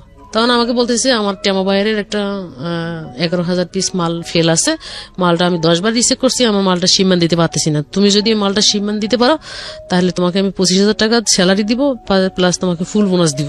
তখন আমি ওর কথায় রাজি হয়ে যাই যে আমি মালটা শিপমেন্ট করাই দেবো, আর তোমার যেটা দেওয়ার তুমি আমাকে দিবা। জিবি তখন আমি ওখানে জমা দিলাম। জমা দেওয়ার পর ওই দিন থেকে আমি ওখানে কাজ স্টার্টিং করলাম। স্টার্টিং করার পর আমি 4 দিনে কাজটা ওকে করে 5 দিনের দিনে ওর শিপমেন্ট আমি ওকে করাইলাম। ওকে করার পর উনি আমাকে 25,000 টাকা বেতন ধরাইলো আর দিল। মানে ওই রোজার মাসের 10 দিন আগে আমি জয়েন করছি। ওখানে ফুল বোনাস আমাকে দিয়ে দিছে। মোটামুটি একটা ভালো পজিশনে আসলাম। আসার পর কোয়ালিটি ম্যানেজারের সাথে, আমি যে কোয়ালিটি ইনচার্জ, কোয়ালিটি ম্যানেজারের সাথে যখন আমি চাকরি করতে যাব, আমার সবকিছু ইন্টারনাল ডিল করতে হবে কোয়ালিটি ম্যানেজারের সাথে। আমার সমস্যাগুলো কোয়ালিটি ম্যানেজার ডিল করবে বায়ের কাছে, কারণ আমার ফ্লোরে একটা জিনিস তৈরি করতে গেলে নানান ধরনের সমস্যার সৃষ্টি হয়, যেটা আমি জানি। সেটা আমার কাকে জানাইতে হবে? ম্যানেজারকে জানাইতে হবে। ম্যানেজার যদি আমাকে সাপোর্ট না করে সেখানে কিন্তু আমি কাজ করতে পারবো না। এখন ম্যাডামের কথা হচ্ছে যে আমি সকাল 7টা থেকে ঢুকবো, রাত্রে 9টায় বের হবো, এবং ওই ম্যানেজার কি করে সবকিছু ইনফরমেশন ওকে দিতে হবে, ম্যাডামকে দিতে হবে। ম্যাডাম আমাকে বলতেছে, এবং কোন শুক্রবার বন্ধ নেই, প্রতি শুক্রবারে ডিউটি করতে হবে, সকাল 7টা থেকে রাত্রে 9টা। কারণ কোন রকম এদিকে তো আমার টাকার দরকার, প্রয়োজন আছে, করতে হবে। করা অবস্থায় এর ফাঁকে দিয়া চাকরি করলাম। করতে করতে থাকতে থাকতে আমি এদিক দিয়ে অসুস্থ হয়ে গেলাম। আপনার বাচ্চা এখন, বড় বাচ্চাটা কোন ক্লাসে পড়ছে? বড় বাচ্চা এসএসসি পরীক্ষা দিব, আর ছোটটা টেস্ট পরীক্ষা শেষ হয়ে গেছে, ছোটটা জিএসসি শেষ করছে। এবং আপনাদের ফর্মালি যে ডিভোর্স হওয়াটা সেটা এখনো হয় নাই? না। এবং আমি যতদূর জানি যে আপনাদের মধ্যে কোনো যোগাযোগ নাই। ওরা কি করে না করে আপনি যোগাযোগ রাখেন না, ওই পক্ষ থেকে কোনো যোগাযোগ রাখে না। আপনার 2 বাচ্চা তার বাবাকে মিস করে না? মনে করলেও ও আমাকে ওর কথা মনেও করতে দেয় না। বাবা মানে ছেলেই মনে করতে দেয় না। ওই যে বলছে যে তোমাকে আমি চিনি না, এটাকে কেন্দ্র করে ও যোগাযোগ করতে দেয় না। শুধু আমাকে এই সান্ত্বনা দিচ্ছে যে হাজারো হলেও আমি তো এসএসসি পাস করব, তোমাকে তো আমি ভালো কিছু দিব, ভালো রেজাল্ট দিব। তো এটার উপরে আমার ভালো কিছু রেজাল্টের উপর কিন্তু একটা আমার ভালো কলেজ অপেক্ষা করতেছে। যেহেতু ভালো কলেজে আমি যাব, তো আপাতত এখন 3 থেকে 4টা টিউশনই ধরে ফেলছে, মানে যাতে করে পড়াশোনা আপনার পাশাপাশি কিছু ইনকাম করে একটা কলেজের ব্যবস্থা করতে পারে। যে আমি 3-4টে টিউশনি ধরে ফেলছি, আমার টিউশনির বেতন প্রায় 3 থেকে 4,000 টাকা হবে, আমি আমারটা চালাই নিতে পারবো। তুমি শুধু কষ্ট করে ছোটটাকে একটু ধাক্কায় তুলে ফেলাও। আর আমি যে কষ্ট করে চাকরিটা করতে যাব, আমার শারীরিক ভাবে আমি অন্য একটা সমস্যায় আছি। আচ্ছা, এখানে আরেকটা কথা বলি, সেটা হলো যে আপনি ডিভোর্স দেন না কেন আপনার হাজবেন্ডকে এত কিছুর পরেও? ডিভোর্স করি নাই যে আমার ছেলেপেলেরা বড় হচ্ছে, যদি কখনো কোনো সময় পিতৃ পরিচয়ের জন্য কেউ কিছু বলে, এটা তো বলতে পারবো যে আমার হাজবেন্ড আছে, বা আমি ব্যতিক্রম চিন্তা ভাবনা কখনো করি নাই। যদি আমি কখনো করতে যাইতাম ব্যতিক্রম চিন্তা ভাবনা যে আমি আর একটা বিয়ে করব, তাহলে আপনি করতেনই, তাহলে এটা করতাম। যে বিয়ে করার চিন্তা ভাবনা কেন করি নাই, যে যাকে এত ভালোবেসে এক কাপড়ে যার কাছ থেকে পালাই চলে আসি, মানে নিজের ওর উপর ভরসা করে চ্যালেঞ্জ করে সংসার জীবনে ঝুঁকি নিছি, সে আমাকে ছেড়ে চলে গেছে। আমি আরেকজনের কাছে যাব, সে যে আমাকে ছেড়ে চলে যাবে না তার গ্যারান্টি আমি দিতে পারবো? আপনার লাইফের এখন পরিকল্পনা কি, এম কি, ভবিষ্যৎ পরিকল্পনা কি? ভবিষ্যৎ পরিকল্পনা হয়তো মানে একবার যদি এগোতে চাই যে আমি বিয়ে শাদী করবো, কিন্তু 2বার আমি পিছিয়ে আসি। এই জায়গাটা নয় বাদই দিলাম, এছাড়া থাকে না মানুষ, বেঁচে থাকি কেন আমরা? আপনার যদি বলি যে সুখের জায়গা কোনটা, মানে আস্থার জায়গাটা কোনটা, যে এই ভবিষ্যৎটা চিন্তা করে আপনি এখনো শক্তি পান, সেই জায়গাটা কোনটা? ভবিষ্যৎটা চিন্তা করি যে আমার শুধু ছেলে দুটোর উপর ভবিষ্যৎ চিন্তা করে, আর কিছু না, আর কোনো কিছু চিন্তা করার মতো কিছু নেই। নিজের পরিবারের, আমি এ পর্যন্ত যতজনের, আমার মা বাবা ভাই বোন স্বামী বন্ধু বান্ধব সব থেকে শুরু করে আমি কখনো কারো কোনো ক্ষতি করি নাই, বরং নিজের টাকা পয়সা শ্রম সবকিছু দিয়ে উপকার করছি। কিন্তু যখন আমি বিপদে পড়ছি, তাদের কাছে কল করছি, সবাই আমার থেকে সরে চলে গেছে। এটাই আমার থেকে জীবনে বড় দুঃখ এবং বড় কষ্ট। তো মনে হয় না যে সবচেয়ে কাছের মানুষ মা, সে থাকলো না, আপনি যদি বলেন ভাই, সেও নাই, তো রক্তের সম্পর্কের মানুষগুলোই তো আপনার কাছে থাকেনি, অত সেই ফ্যামিলিকে আপনি টেনে তোলার জন্য আপনি কি করেন নাই? সবই করছেন। সব করছি। তাহলে আপনার সন্তানরাও যদি বড় হয়ে আপনাকে কষ্টটা দেয়, তখন কি করবেন? এই যে কষ্ট ছাড়া তো এর থেকে আর বেশি কিছু নাই। এখন আমি কার উপর ডিপেন্ডেন্ট করে আর একটা জীবনের সাথে জড়াবো যে সে আমাকে ভালোবাসবে বা ভালোবাসা দিবে? আমি সত্যি বলতে আমি প্রকৃত ভালোবাসা আমি কারো থেকে পাই নাই। আমার ভিতর কাঁদে যে আমি একটা ভালো মানুষ পাবো, বা কাউকে ভালোবাসবো, কেউ আমাকে আমার মতো করে ভালোবাসবে, এটার জন্য আমি খুব মিস করি। এখানে আজকের এই গল্পটা না মানে দুই দিক থেকে খুব গুরুত্বপূর্ণ। একটা হচ্ছে যে একটা মেয়ে, আমাদের সমাজের একটা নারী কতটা ফাইট করে দেখেন, কন্যা থাকা অবস্থায়, জায়া থাকা অবস্থায় এবং জননী থাকা অবস্থায়। এই ভদ্রমহিলা রাইট নাও 36 ইয়ার্স, যদি ভুল না বলে থাকি, 36 বছরই তো বলেছিলেন প্রথম দিকে। 36 বছর বয়সে তার জীবনে পাওয়া বলতে কিছুই নাই এই দুইটা সন্তান ছাড়া। এবং এই দুটো সন্তানের, আমি যে বললাম না দুটো অ্যাঙ্গেলের গল্প আজকে, সেটা হচ্ছে যে আপনি নারীদেরকে কেন বেশি করে সম্মান করবেন সেটা জানা দরকার। এই মহিলাটা কিচ্ছু চায় না, কষ্ট করে শুধু রুটি রুজি দিয়ে তার দুটো সন্তানকে মানুষ করবে, সেখানেও কত প্রতিবন্ধকতা, এবং এই জন্য এদেরকে বেশি বেশি সম্মান করা উচিত। আর আরেকটা জায়গা, যে জায়গাটা হচ্ছে হলো এনার দুই সন্তান। এই দুই সন্তানকে আজকের এই গল্পটা, আমি জানি না আপনার সন্তানকে আপনি কখনো এগুলো বিস্তারিত বলেছেন, কখনো কাছে বসিয়ে বলা হয়েছে, সেই সুযোগটা পেয়েছেন? না, কখনো বলি নাই। আমি শুধু বলছি যে তোমরা আমার কখনো কোনো বিষয়ে চিন্তা ভাবনা করবে না, তোমাদের পড়ালেখা তোমরা চালাই যাও, টাকা আমি যেভাবে আমার ভিক্ষা করা লাগলে করব, কাজ করতে হলে ডেইলি কাজ করা লাগলে কাজ করবো, কাজ করি তোমাদের টাকা পয়সা রুজি করে আমি তোমাদের পড়ালেখা চালাই। এই গল্পটা তোমাদের দুইজনের জন্য, বিশেষ করে তোমরা যে দুই ভাই আছো, তোমরা একটু মনোযোগ দিয়ে শুনো, কারণ with the name of almighty Allah, মানে আল্লাহ তো কাউকে ফেলে দেন না, সেই অর্থে বলছি আর কি, যে আল্লাহর পরে তোমরা হচ্ছে দুইজন, যেই দুইজনই হচ্ছে ওনার শেষ আশ্রয়স্থল। ওনার জীবনে যদি কোনো কারো কাছ থেকে যদি প্রত্যাশার কোনো কিছু বাকি থাকে, যে আমার এই দুটো সন্তানের কাছ থেকে অন্তত আমি আমৃত্যু ভালো ব্যবহার এক্সপেক্ট করি। সো এই গল্পটা আমার মনে হয় সাধারণ মানুষের যতটুকু শোনা প্রয়োজন, তার চেয়ে বেশি শোনা তোমাদের দুইজনের বেশি প্রয়োজন, যাতে করে তোমরা তোমার মার প্রতি মানে যথেষ্ট সম্মানের ব্যবহারটুকু করতে পারো। আমি অন্তর থেকে ধন্যবাদ জানাই, স্যালুট জানাই যে আপনি চট্টগ্রাম থেকে কষ্ট করে আজকে এখানে এসেছেন ঢাকার স্টুডিওতে। আপনি লাখ লাখ মানুষকে নিজের গল্পটা বললেন, এবং অনেক মানুষই আপনার এই গল্প দেখে কাঁদবে, অনেক মানুষই আপনার এই গল্প দেখে শিখবে, শুনবে।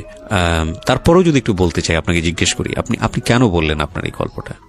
আমি বললাম যে আমি এই যে দুইটা ছেলেকে নিয়ে জীবনটা যাপন করতে গিয়ে যে সমস্যাগুলো আমি ফেস করছি, এখনো আমি ইন্টারনাল সমস্যা ফেস করি। যেমন আমি এই মাসের 4 তারিখে জয়েন করছি, আমি আরো অন্য সেক্টরের মধ্যে চাকরিতে জয়েন করার জন্য গেছি, চাকরি হয়েছে, আমি খারাপ প্রস্তাবের কারণে চাকরি করতে পারি না। নিজের চরিত্র ঠিক রেখে কাজ করা ভয়ানকতম কঠিন, আপনি এটাই বলতে চেয়েছেন? হ্যাঁ, আমাকে সাপোর্ট দেওয়ার মতো কেউ নাই, যে আমি চলতে যাই যে আমাকে কেউ সাপোর্ট করবে, এরকম সাপোর্ট করার মতো কেউ নাই।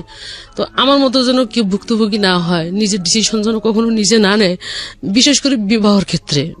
যদি নিজের ডিসিশনে বিবাহ কেউ করে, তাহলে এরকম সাপোর্ট থেকে বঞ্চিত হতে হয়। আর জীবন কিন্তু আবেগ দিয়ে চলে না, বাস্তবতা দিয়ে চলে। এবং বাস্তবতার দিক থেকে সবকিছু চিন্তা ভাবনা করে বাস্তবতার সাথে যেন মানুষ চলাফেরা করে, এই জন্য আমি এই কথাগুলো বলছি, আমার মতো ভুক্তভোগী যেন কেউ না হয়। থ্যাংক ইউ সো মাচ, ভালো থাকুন সবাই। সবসময় বলি, একটা গল্প 1000 জন মানুষের শিক্ষা হোক। প্রিয় শ্রোতা এবং দর্শক।